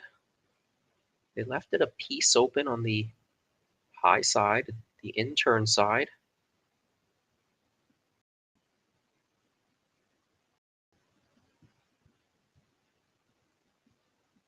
Not easy to push it completely out without jamming. I'm not too sure Yanagisawa would be too worried about that. They are in the commanding position with a 2-point lead. So I think if they can just push it back, even if it jams, sit shot rock. Ideally, they're sitting buried or partially buried still, so Sampson can't get buried on their last stone. And they'll at least have a fairly simple shot for 1. So I think that's what Team Yanagisawa is thinking at the very least. Just sit shot stone. Sit at least partially buried, if not getting it fully buried. Looks like it'll be pretty hard to get it fully buried. So stay partially buried. Should have a shot to score at the end, and hopefully you'll have a shot for 2. If not, have a shot for 1.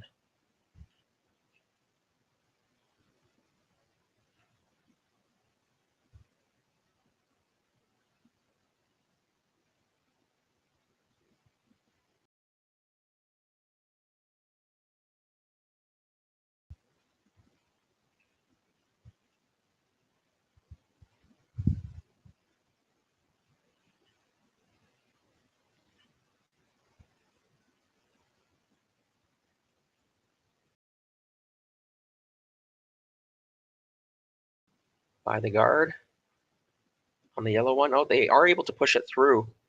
Yeah, on the other side. So they were always playing it with a bit of weight to sit 2. The other way would have been just quiet and tap it back a foot into sit shot stone. So that's a really good shot. Sitting 2 now. Sampson's got to roll this behind the guard. And even if they make a perfect roll, it'll be behind the tees. So depending on how much Team Yanagisawa can see,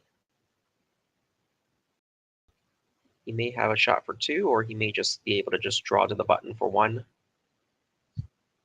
So a pretty low risk situation now for Team Yanagisawa in terms of scoring. They'll definitely have the full button or the top of the button all available.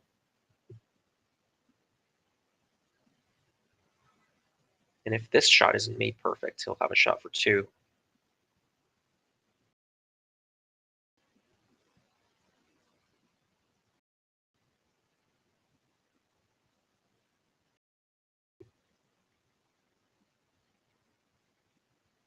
Catches it thin, makes the double though. That's a good plan B. I think they were just playing the roll there, and they caught it thin. But heads up sweeping, heads up ice calling, makes the thin double instead.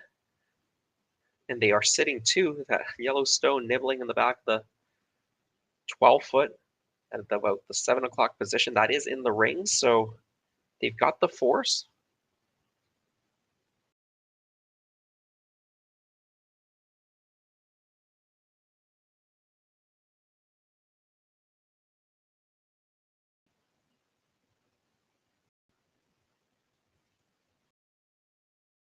If Team Sampson can force here, they'll flip the hammers. They'll have hammers and evens.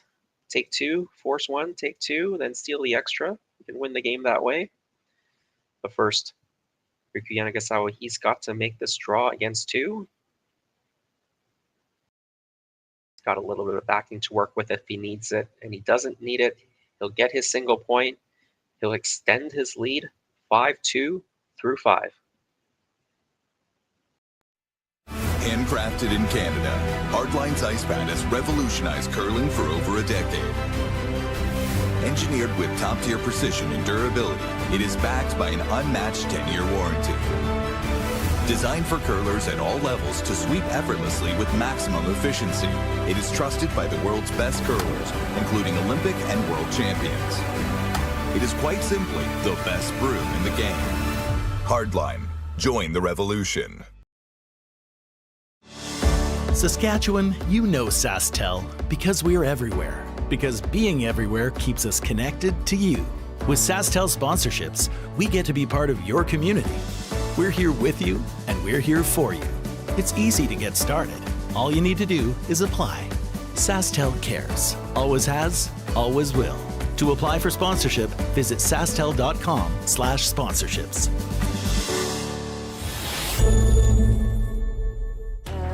The people have spoken, the votes are in, and the players are ready to rock. At curling's first ever All-Star event, live from Nashville, April 15th and 16th, where 13 of the world's best men's and women's curlers face off for a star-studded celebrity pro-am, a unique skills competition, and an all-star skins game you won't want to miss. Got a ticket? We'll see you in Music City. Don't have one? Better hurry. They're going fast. The 2025 TCG All-Star Game. Live from Nashville, April 15th and 16th. Let's rock.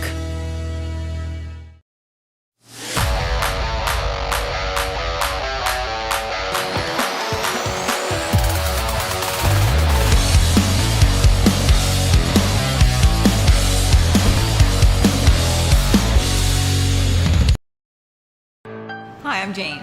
And I'm Rick, and Jane and I are the owners of Sprague Foods Limited here in Belleville, Ontario, in the Bay of Quinte area. We're a food processing facility, and we can a whole range of products, including soups and sauces and rice pudding and beans.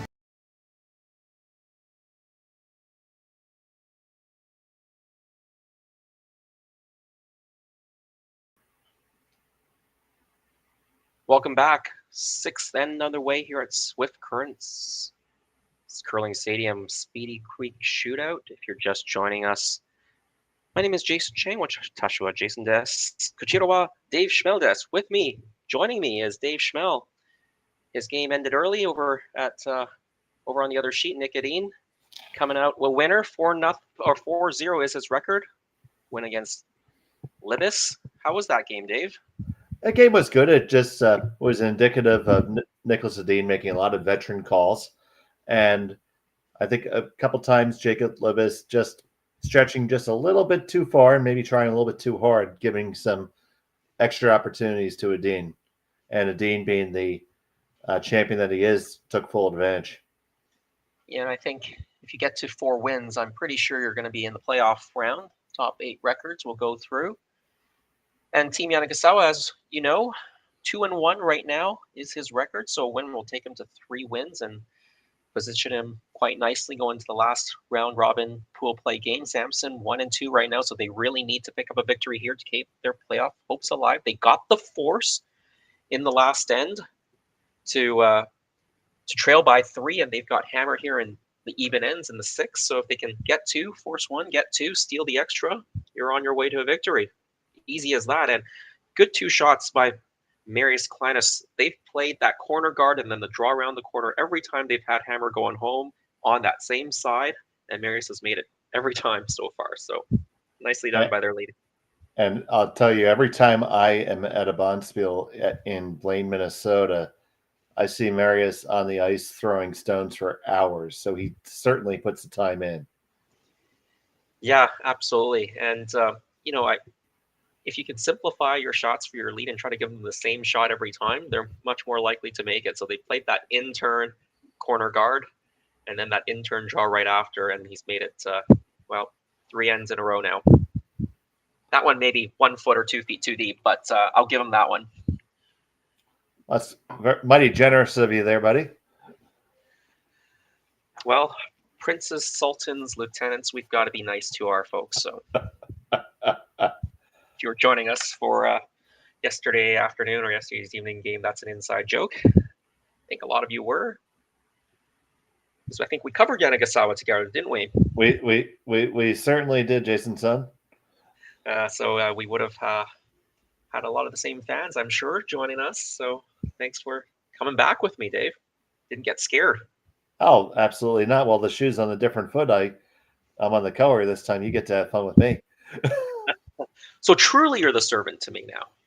That is correct, my liege. Well, Yanagisawa with the 3-point lead. They went 2 in the rings, and now they've guarded. Can now peel 5 rock free guard zone. So the second stone of the hammer team, you can start to remove those rocks that are out in front of the rings. You being from the Pittsburgh area, you must see this Sampson team quite a lot. What else can you tell the folks about this team? Well, I'm a member of both the Bucks County and Pittsburgh curling clubs, separated by 5 hours. Our curling geography is a little bit different here in the States than it is in Canada, where you can trip over clubs in some towns. But the Sampson team, they're one of the high-performance teams in USA curling. Been playing together for a good period of time. They curl out of our National Training Center in Chaska, Minnesota, and have definitely been one of the teams involved in the conversation for the last couple of years now. Yeah, can you tell me a little bit more about that National Training Center in Chaska? When did it open, and how do things operate there? Well, it's a public curling club that was built by the city of Chaska, I believe, in conjunction with the state.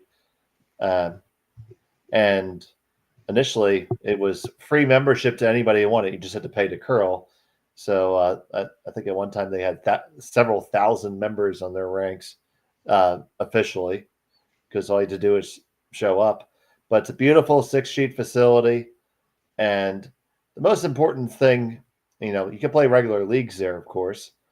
But the most important thing is that the teams in the program receive access to the, one, their coaching is there, but they also get to use USA curling stones. So they get to use like competition stones that are going to resemble the stones that they are going to be using at Worlds and such.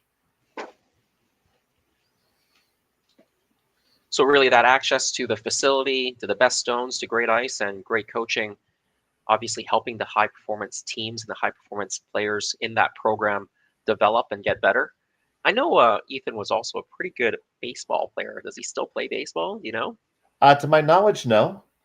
But we've had a couple baseball players move through the system of late. I believe Connor Kaufman was a ball player himself, and he plays front end on one of the competitive teams in the States. So now, well, as we've seen across the country, the training regimens and the infrastructure has only gotten better, and obviously our friends in Canada have had the leg up on it, but the rest of the world's catching up, and I think you have to talk to most Canadians. They know that Canada has to keep the game going. Yeah, absolutely. Certainly, the Olympic Games have grown curling worldwide, in different parts of the world, in the Americas, particularly the Caribbean area, and as well as South America. Brazil's been curling, and they have a dedicated facility in Brazil, just outside of Sao Paulo. Curling's growing immensely in Asia and in the Middle East region as well. Now moving into Southeast Asia, into the Philippines and Thailand. They're starting to curl there. So a lot of this driven by the attention that curling's gotten in the Olympic Games, and certainly the top countries in the world, Canada included, but many others have to stay on their toes to keep on top of the games. You look to keep on top of things, and you look at the World Championships that are happening right now on the women's side. You've got a team from Lithuania there for the very first time. You've got Turkey there for again, actually. So they've managed to maintain their spot in the World Championships and the Europeans. It wasn't just the fluke. They've gone there now for a few years now. And they've got a great mixed doubles team too. And their men's team is growing quickly. And on the men's side, the World Championships are coming up. And the Czech have a men's team there again. Lucas Klima, they're doing very well in this tournament. I've been telling people, watch out for that team this year at the Worlds. I don't know if they're good enough yet to get into the playoffs in the top 6, but they're going to surprise a few teams, I think, and they're 3-0 right now in this tournament. No, Austria. Austria, sorry, also in the men's world. Sorry, Jay. Sorry for cutting you off. Oh, my liege, you already forgot my name.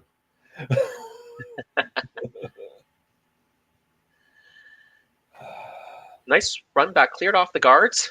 So those were the most dangerous stones facing the Japanese team. Anything out in front, Team Sampson can use.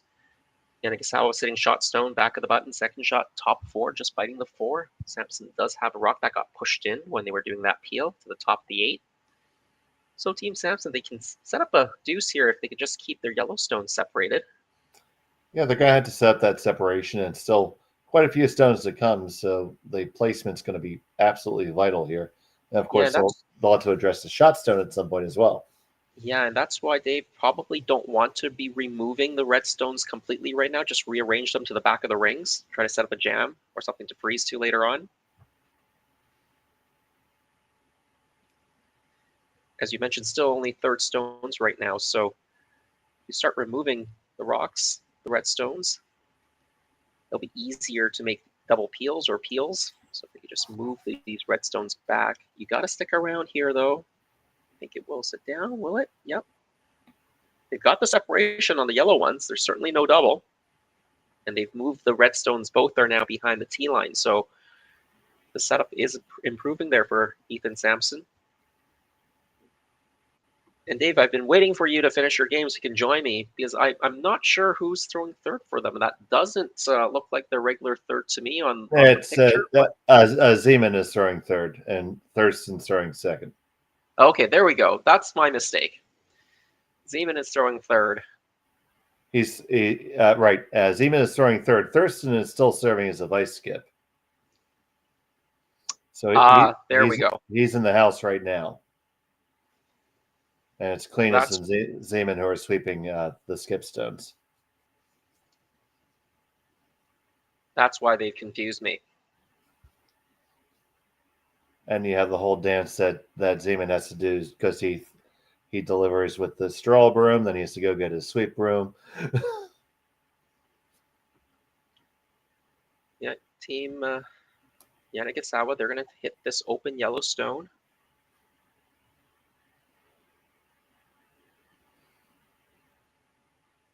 Are they sticking with the same configuration as yesterday? The same configuration. Hits it, rolls out. Not sure if they really needed to stick around there. Just more shrapnel for jams later on, so.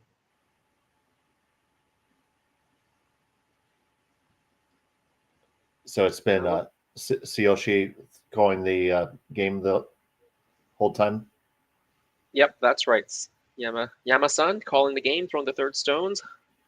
Riku Yanagisawa in the house when Yama's throwing, but throwing the fourth stones. I think a freeze here is a good idea. It gives you some options for sure. You've done the work to move them behind the tee line. So if you get the freeze there, then the next potential run, you're still gonna likely will jam and stay there, and you can generate your deuce that way. Yeah, if you freeze where they're motioning there, I think that's really good because you can't squeeze the yellow stone out the side. If you peel, it'll jam onto the side red one. So I really like that spot that they're pointing to. You can't bounce it though. If you bounce it, you might leave a bit of a gap now to blast it out. But if you can just freeze it right there or even stay a hair above it without moving it, I think that'd be a really good spot for this stone.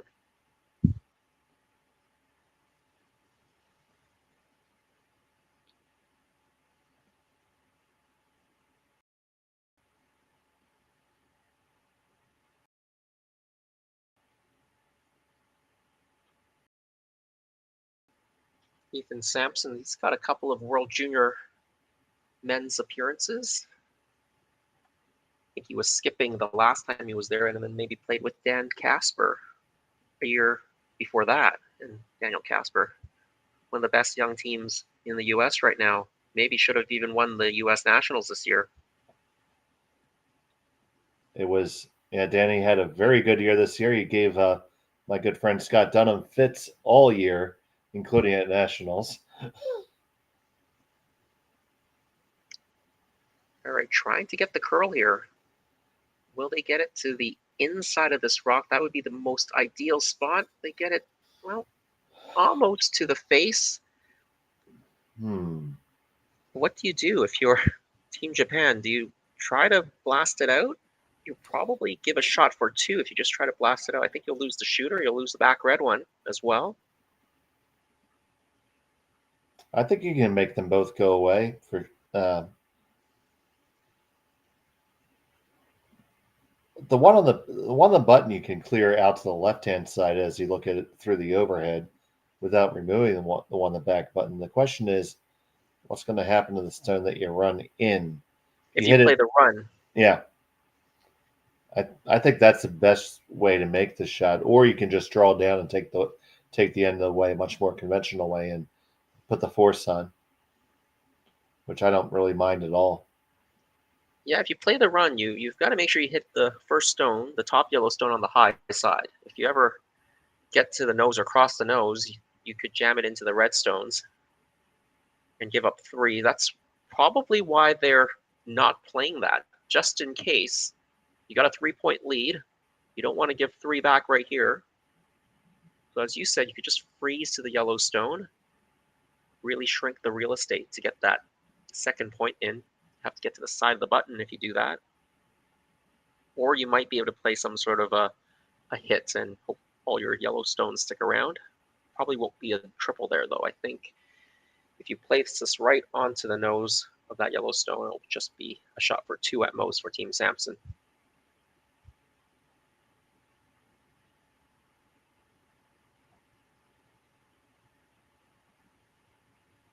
All right, this is the last stone for Yanagisawa in the sixth end. Without last stone advantage here, they've got a 3-point lead, but Sampson's sitting shot stone right now. We'll probably have some look at two here. Team Yanagisawa trying to play a rock into the top of the four, trying to take away the draw, maybe take away the hit. I think they did a good enough job there. I think so. Looks like it'll be pretty tough to score three, let alone two. I think you can get two out of it.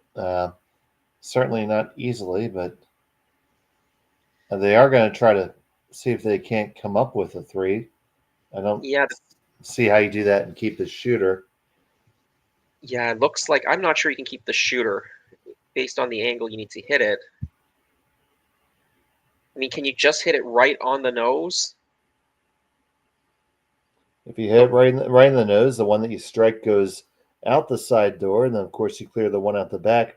That still leaves the one on the side of the forefoot. So I think that's. Don't know if it might kick into it. I think it just will don't kick.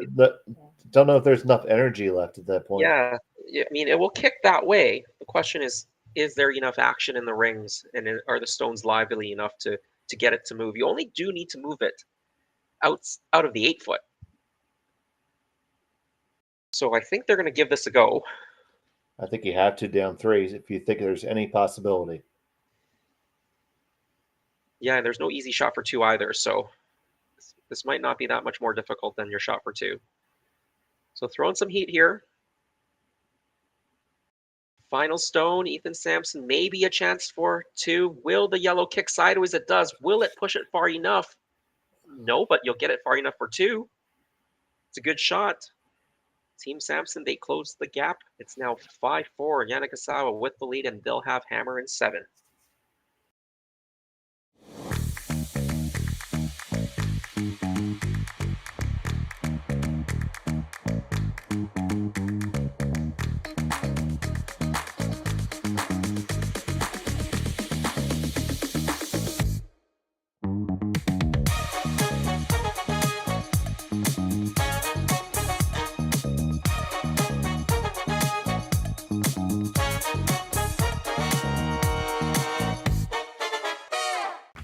Team Homan rocks. Team Mowat rocks. But who rocks harder? On April 7th, we'll find out. Presented by Rio Mare, join us in Toronto at the Curling Group's first ever Battle of the Sexes, as world number 1 Team Homan takes on world number 1 Team Mowat in a head-to-head charity curling skins game with a twist. 8 ends, 4 rule changes, and curling like you've never seen before. Watch it live on the Grand Slam of Curling website, app, and YouTube with celebrity coaches and special guest appearances. The Curling Group's first ever Rio Mare Battle of the Sexes, April 7th, Mattamy Athletic Center in Toronto. Get your tickets now at thegrandslamofcurling.com. Let's rock! Hey Ben, what's the Aztec Safety online e-learning website again? Yeah, that would be aztecsafety.com. Fire extinguisher and firefighting, we'll send that one to Paul. Ah, now here's a course I should probably take. Conflict resolution. Power line safety.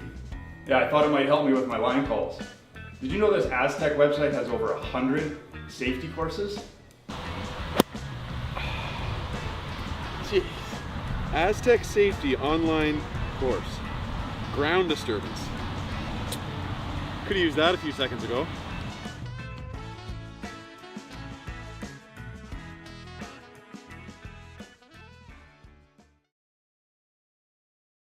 Welcome to therockshop.net, the official store for the Grand Slam of Curling. Whether you're looking for the best hats, stylish clothing, fun toys, or unique accessories, the Rock Shop has it all. Shop online anytime at therockshop.net for exclusive Grand Slam of Curling gear, or come see us in person at your next event. Therockshop.net, where fans find their favorite curling gear. Welcome back. 7th end just underway. Team Sampson trailing 5-4, but they made a really good shot there for 2. Almost made it for 3. If they could have thrown it any harder, Dave, they may have been able to get 3 points out of this. But let's have a look at the replay. Yeah, Jason. You see it there. If it curls up maybe just a little bit more, you're going to get a little bit more energy. But it gets there, and that shooter does spin back. So maybe you probably had to throw about a 5-second rock at it. But most importantly, they scored their deuce, and they still have another hammer left. So force another deuce, and they're still in this game. So game on, and looking forward to the last 2 ends. Yeah, as you said, they can force here, be down by 2 coming home, get 2 coming home, or hey, you can even get 3 coming home. You saw China in that playoff game against Sweden at the Women's Worlds get 3 in the 10th end for the win. Just happened overnight, last night, so anything's possible with the 5-rock free guard zone. You can also go steal for the win, so it just depends on how things are setting up. There is a center line guard in play. Team Yanagisawa, they're going to go around it.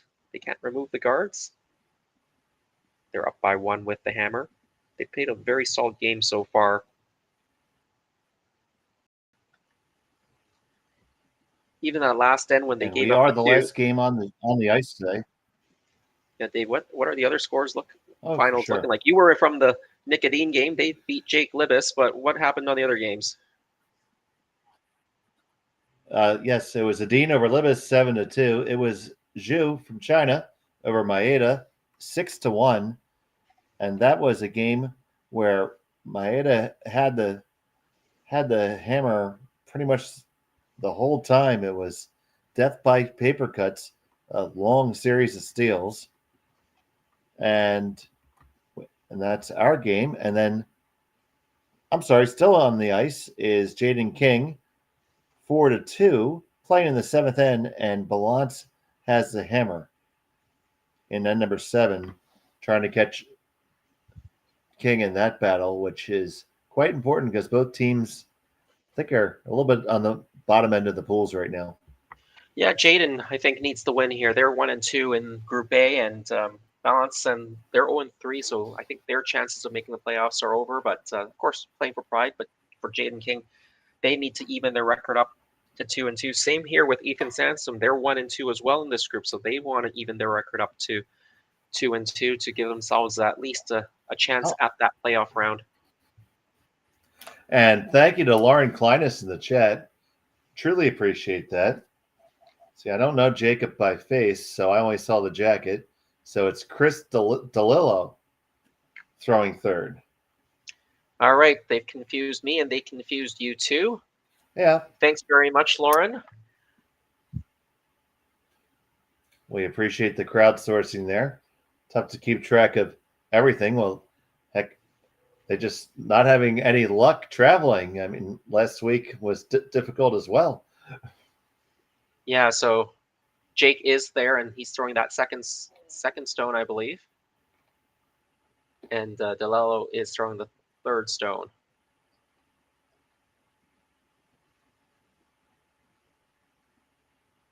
Airlines losing luggage seems about right.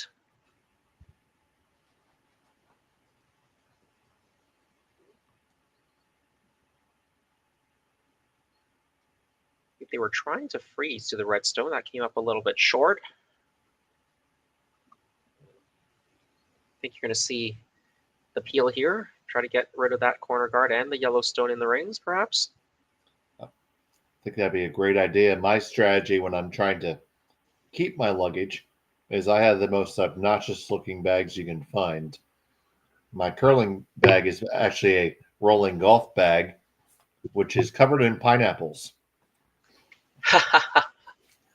So if they have to find them, I'm like it's a big loud golf bag covered in bright pineapples, and they find it instantly. Well, I'm gonna, as a curler myself, I'm gonna give a piece of advice to all the young curlers out there, including Chris and the parents. Pack all your curling essentials in your carry-on. Guess the uniforms are okay in this situation, but if you're ever in a championship event like the World Championships, you need to have your uniform. If you're in the wrong color, they can fine you, or in the wrong uniform. So you could forfeit the game. If you don't have the right stuff on, you can definitely forfeit the game. They're usually a little bit sympathetic to lost luggages, but they can fine you, or they'll make you cover up all the improper markings, or they'll make everybody change to a different shirt. So you might have to go to Walmart and grab a same color shirt to be compliant. So I always put my shoes, my gloves, my pants, my uniforms, both colors if you need them, into my carry-on. So I always have them with me. The only way they won't be with me is if I have an emergency landing and have to evacuate. I had a friend of mine had a situation like that where they had to make themselves compliant, and one of the rules was that the skip's name had to be there. So they grabbed a piece of masking tape and a Sharpie and wrote the guy's last name on it, slapped on his back, and said, "Here you go." Yeah, there's been a number of situations I've been in world curling events.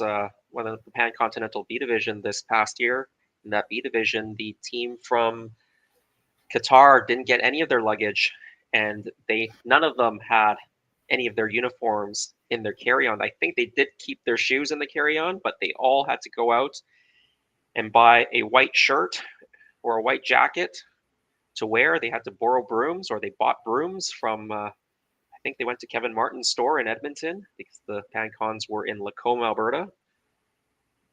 So that's a lot of headache when you arrive at a tournament and you don't have anything. The brooms you can't avoid. You got to check those usually. They make you check those, but the uniforms and the shoes, your gloves, your stopwatch, bring those on your carry-on. You don't need an extra headache. In fact, my alternate this year learned that lesson too. He also put his pants, I think, and uniform in his carry-on or in his checked bags, and that arrived late. So it's a bit of a headache for him. And we told him, I reminded him, always in your carry-on, please. You want to make sure you have your pants. It's a family show. He's just the alternate. Sit behind the bench without pants. You won't see it. It's like a Zoom, right? If you're behind the bench. Oh, absolutely. Yep. This one's going to get awfully close to the guard. Woo!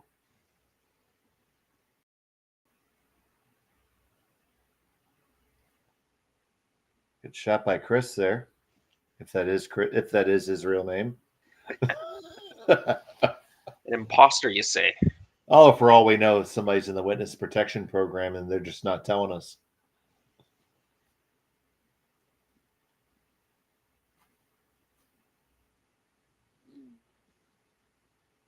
Well, Yamaguchi can see most of this stone.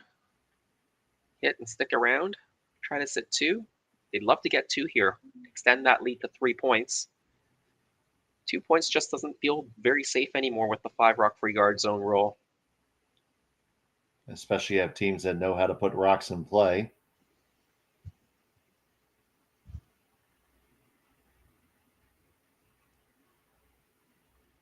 Trying to carve this over. Makes contact. Will they stick around, though? Oh, they do spin out. And now the force is on.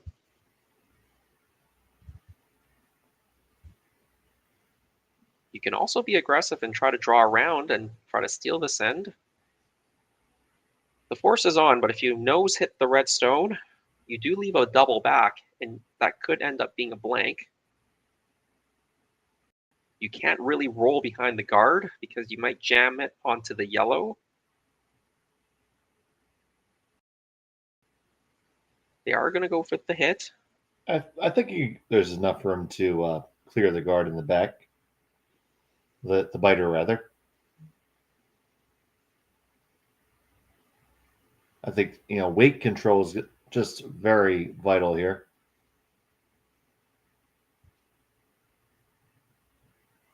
Yeah, absolutely agree with you.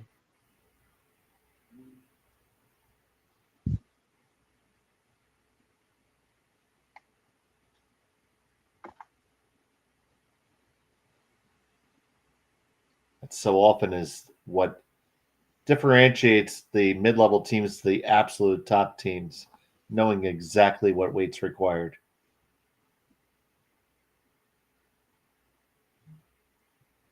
Yeah, nice soft weight here. Most important thing is to sit 2.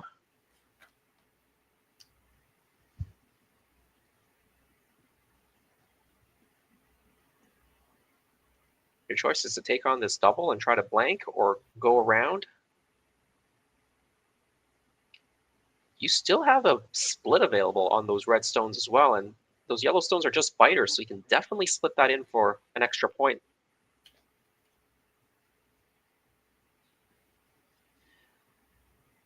And I think they've chosen to go around and not play the double, mostly because there is a double guard situation there, so there's that really high yellow guard. If you make the double, you might not be buried, or you'll be buried pretty high. That gives Sampson a chance to go around everything.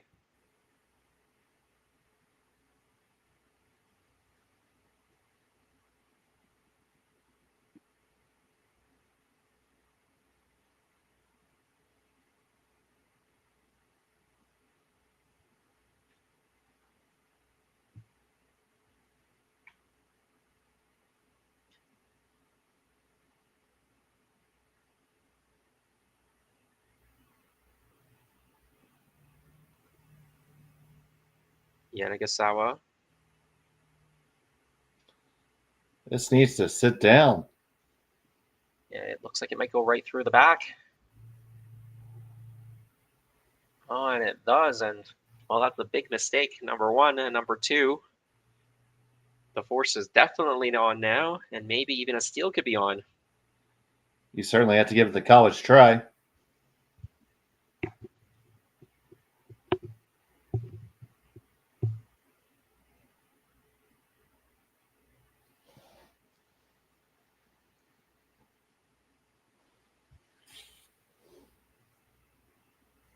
Yeah, put this in the top of the four here. Make it really tough to score. Put that force on and maybe eke away with the steal. Yeah, either way, this would be mission accomplished for Team Sampson for this end. Needed an error at the end there from Riku Yanagisawa, so that was a bit unfortunate. He threw that one through the rings. I think this one's a little bit warm as well. Yeah. Sweepers raised their hand.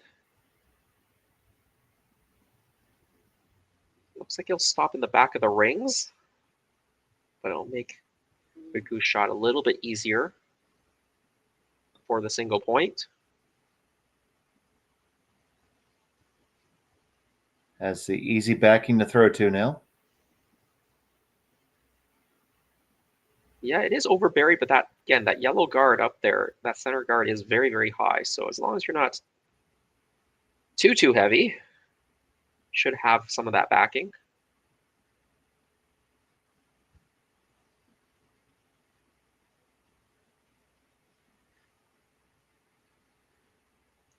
So it is the final stone here for Team Yanagisawa. They've got a 5-4 lead through 7 ends. They played a really good game.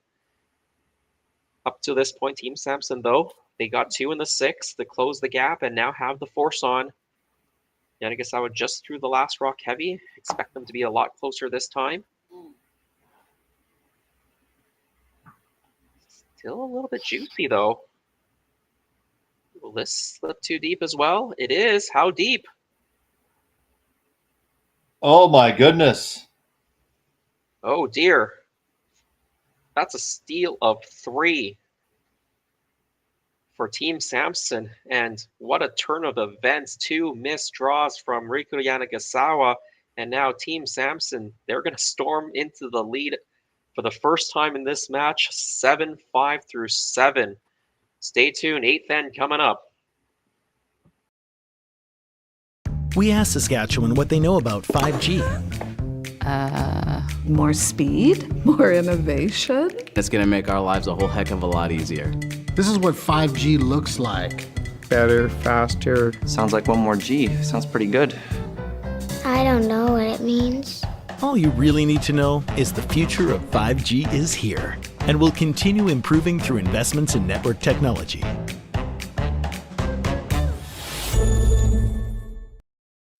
I don't remember a time when curling wasn't a part of my life. When I wasn't putting in the sweat and hard work to be the best that I can be. Clocking in the time, the effort to practice day in, day out. Curling is more than just a game. It's a family, a community. And when it's time to play, I know I'll be ready. Hardline, supporting hundreds of our next generation athletes. Welcome to the RockShop.net, the official store for the Grand Slam of curling. Whether you're looking for the best hats, stylish clothing, fun toys, or unique accessories, the Rock Shop has it all. Shop online anytime at therockshop.net for exclusive Grand Slam of curling gear, or come see us in person at your next event. Therockshop.net, where fans find their favorite curling gear. Stronger agronomics, better returns, greater peace of mind. From pre-seed to post-harvest, you can count on the Victory Canola program to keep you and your farm ahead of the curve. Grow with us at victorycanola.com.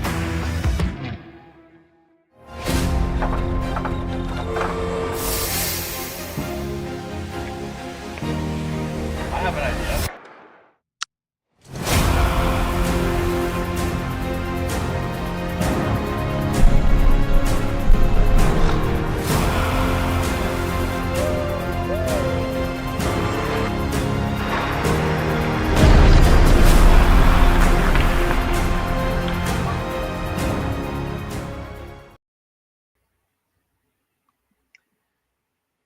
Well, what a big turn of events here. Team Yanagisawa and the Japanese squad, they've been playing so well up until this point.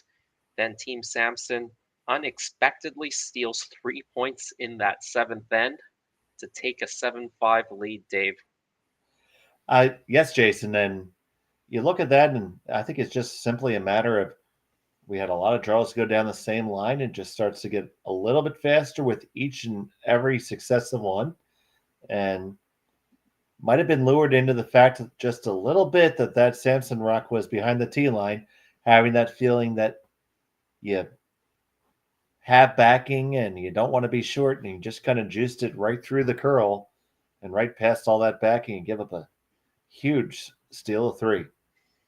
Yeah, for sure. And as you said, as each rock goes down, the speed gets faster, and people might ask, well, we've been playing on this ice for 7 ends. Why is it still getting faster? Well, the sheet beside them has come off. And so once, you've got sheets beside you coming off, the air temperature is actually decreasing. That might actually tighten up the ice or slow down the ice a little bit on that side of the sheet. And so if you don't warm that side back up with some rocks and some sweeping, it will be slower until a couple rocks go down. So that may have just been what happened there. You did see, again, Riku's first rock went through pretty easily. Even Ethan's rock came a few feet too deep, about 5 feet too deep. And then Riku's last rock went through as well. Yeah, I know. Actually, it can be a strategy employed by a skip to force your opponent to draw onto that cold side and focus all the play on the one side, and eventually cover it up. So they had to venture out into that unknown. So it's going to be up to Yanagisawa and Yamaguchi to come up with a deuce here to tie it up. Yeah, they haven't had to play a corner guard for a while, so they have one up there now. They need 2 to tie here. I think it's probably prudent to throw up another corner for now. It's still very early in the end. Have these evened up. You'll see probably Team Sampson peeling every guard they see, but as long as there's no double peel, you'll be able to go around your corner at some point for your 1 point and then try to get a 2nd point in there later on. So we'll see how this team copes. I mean, that's a big turn of event. They had this game well within their control. They had a 5-2 lead after 5 ends. Gave up 2 and 6, which was okay. Good shots there from Team Sampson to generate that 2, but they were still 1 up, playing 7. And quite honestly, not a very scary situation, although just a couple of miscues right at the end there cost them 3 big points and the lead. Yeah, that was certainly an unacceptable outcome. Pretty much the only thing you couldn't do there. Yeah, you could have even given up 1, and you'll be tied with Hammer coming home and still in the advantageous position. That guard slipped a hair too deep. Might be a double peel possible. Ethan trying to line this up. Don't want to jam it on the back. You at least take a shot at it. Yeah, I mean, if you're anywhere close, you won't jam it for sure. We'll pass over the top.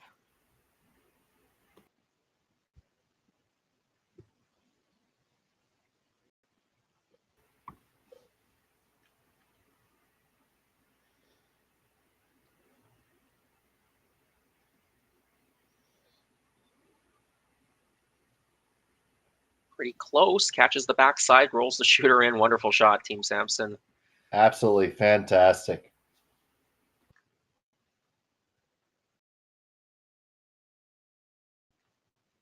Yeah, when things start turning around, sometimes that momentum switches completely and you're making everything all of a sudden.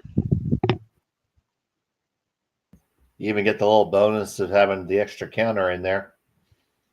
And a counter that's actually useful as opposed to just the biter. I mean, the biter was going to prove to be a problem, but one of the 8-foot certainly had to be addressed, likely to score 2 here. And Team Yanagisawa, they're going to later in this end find a way to use those rocks in the rings. Right now, another guard is pretty prudent. There's a lot of stuff in the rings where these can jam onto now, so see if you can get some sort of a miscue. Yep, a little help would be just what the doctor ordered for them.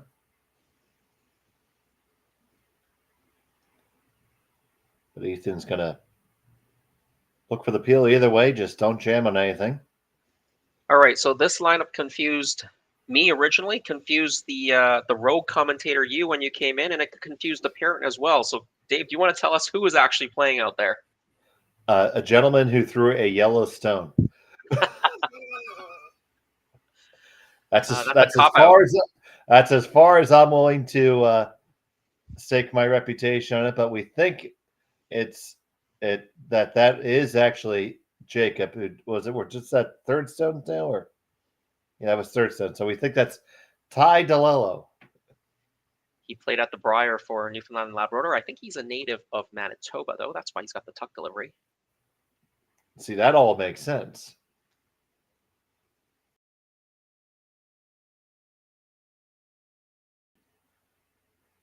That's from our sources on the ground. So if we've got it wrong now, there's no one else to blame.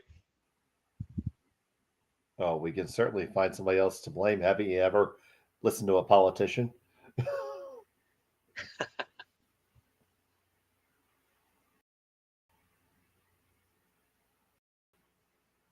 Well, and if it is Ty DeLello, I hope we're charging some tariffs on his usage on Team Sampson. They haven't crossed the border. They're still in Canada. All right, you got me. Well, we won't talk about tariffs anymore because... No, we don't need to do that. Because Yamaguchi, he's got to make something happen here with his third stones. If this Yanagisawa team is going to come back here and win this game, or at least send this into an extra. Yeah, they had to equal their production by 40% to stay in.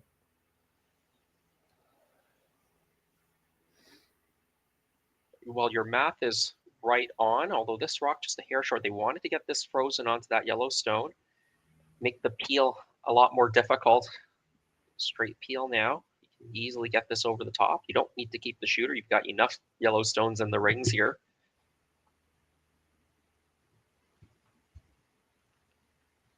So, Chris, Ty, whoever you are, trying to make the peel. Nicely done. I'll go with Ty for that. Jacket looks pretty. The Zeman jacket looks pretty good on him. It fits pretty nice, I think. Yeah, maybe just a touch long.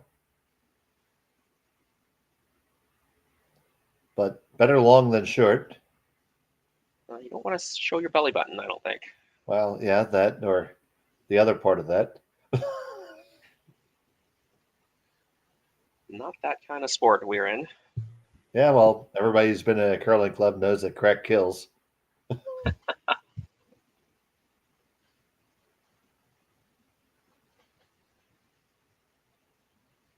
Well, one more rock here for Yamaguchi. I think they're trying to put this in a slightly better spot than they just had.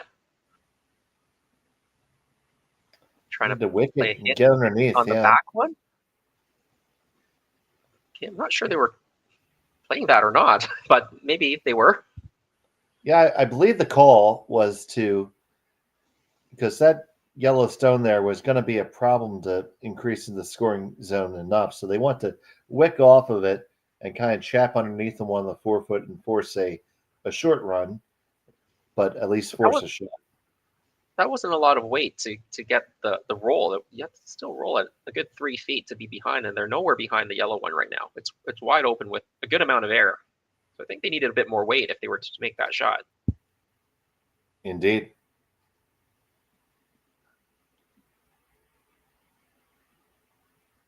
Well, Ethan Sampson, they make the hit here. They can't lose the game in 8.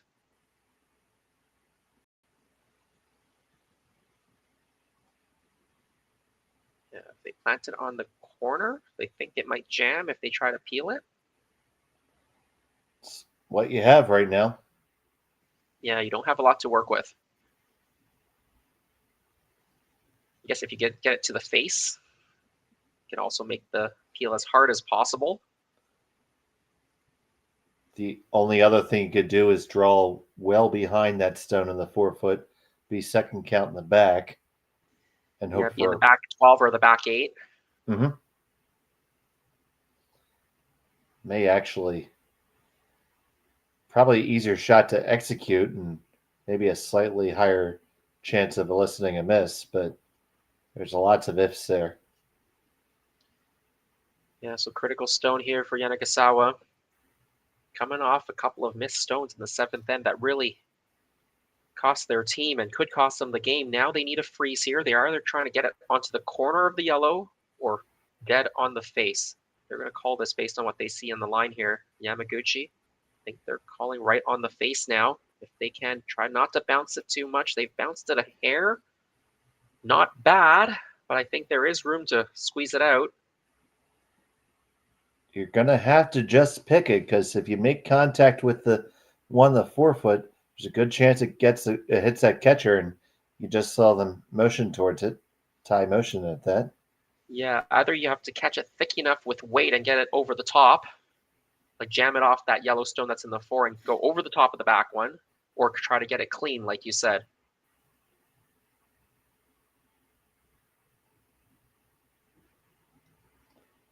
Either way, shot for the win right now.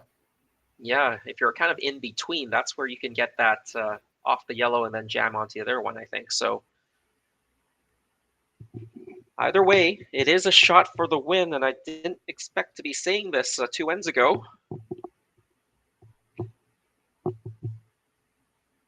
the Sampson team, they stuck in there. They hung around. They got the mistake, and now a chance to capitalize and put a W on the board, get the 2-2 on the record, and keep their playoff hopes alive here at Swift Current.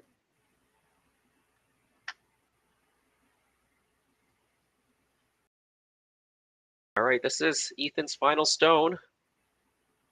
Try to peel this out. Will they get the clean pick? They get the clean pick. Perfect. Absolutely perfect. What a comeback for Team Sampson after trailing by 4 halfway through the game. It was 4-1 after, or actually 5-2, sorry, after 5 ends of play. They come back, storm back. A couple of misses there. You saw them, Dave, by the Yanagisawa team from Japan. I think that was a very disappointing 7th end for them. That was what cost them the game today. Oh, they're certainly going to want that back for sure, but big kudos to the Sampson rink for putting together a strong 6 end to get their dues and then maintain the pressure on him. When you maintain the pressure and force your opponents to shots, sometimes you can step in it and end up coming up on the right side. So good to them. Good game for both. They both have their playoff hopes still alive, so it'll be interesting to see how pool play finishes out. Yeah, and we've got another 3 draws coming up, 12:30 local time, 4:30 local, and 8 local. If you're in the Eastern time zone, that's 2:30, 6:30, 10 o'clock. Add some more hours if you're across the other side of the Pacific. And at 2:30, our feature games, McDonald and Laycock, Clyder and Lee. And in this game, our feature right now, it is Sampson with the wins, running Yanagisawa out of stones 7-5. Both teams now at 2-2 in Group A. Both teams still with a chance to make the playoffs. Well, that's the end of my week here at Swift Current.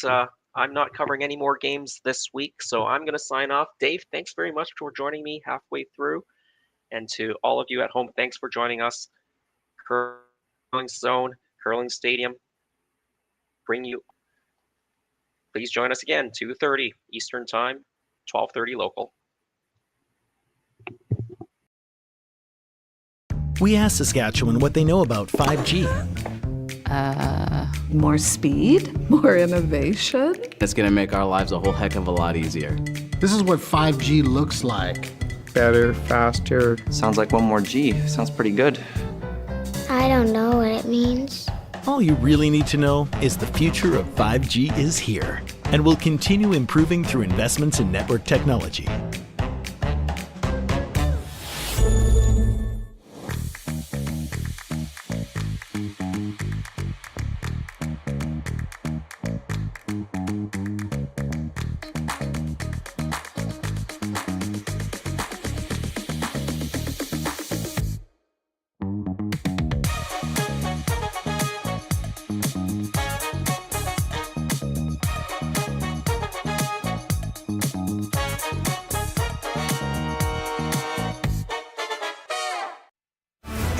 invented in Canada, Hardline's ice pad has revolutionized curling for over a decade. Engineered with top-tier precision and durability, it is backed by an unmatched 10-year warranty. Designed for curlers at all levels to sweep effortlessly with maximum efficiency, it is trusted by the world's best curlers, including Olympic and world champions. It is quite simply the best broom in the game. Hardline. Join the revolution.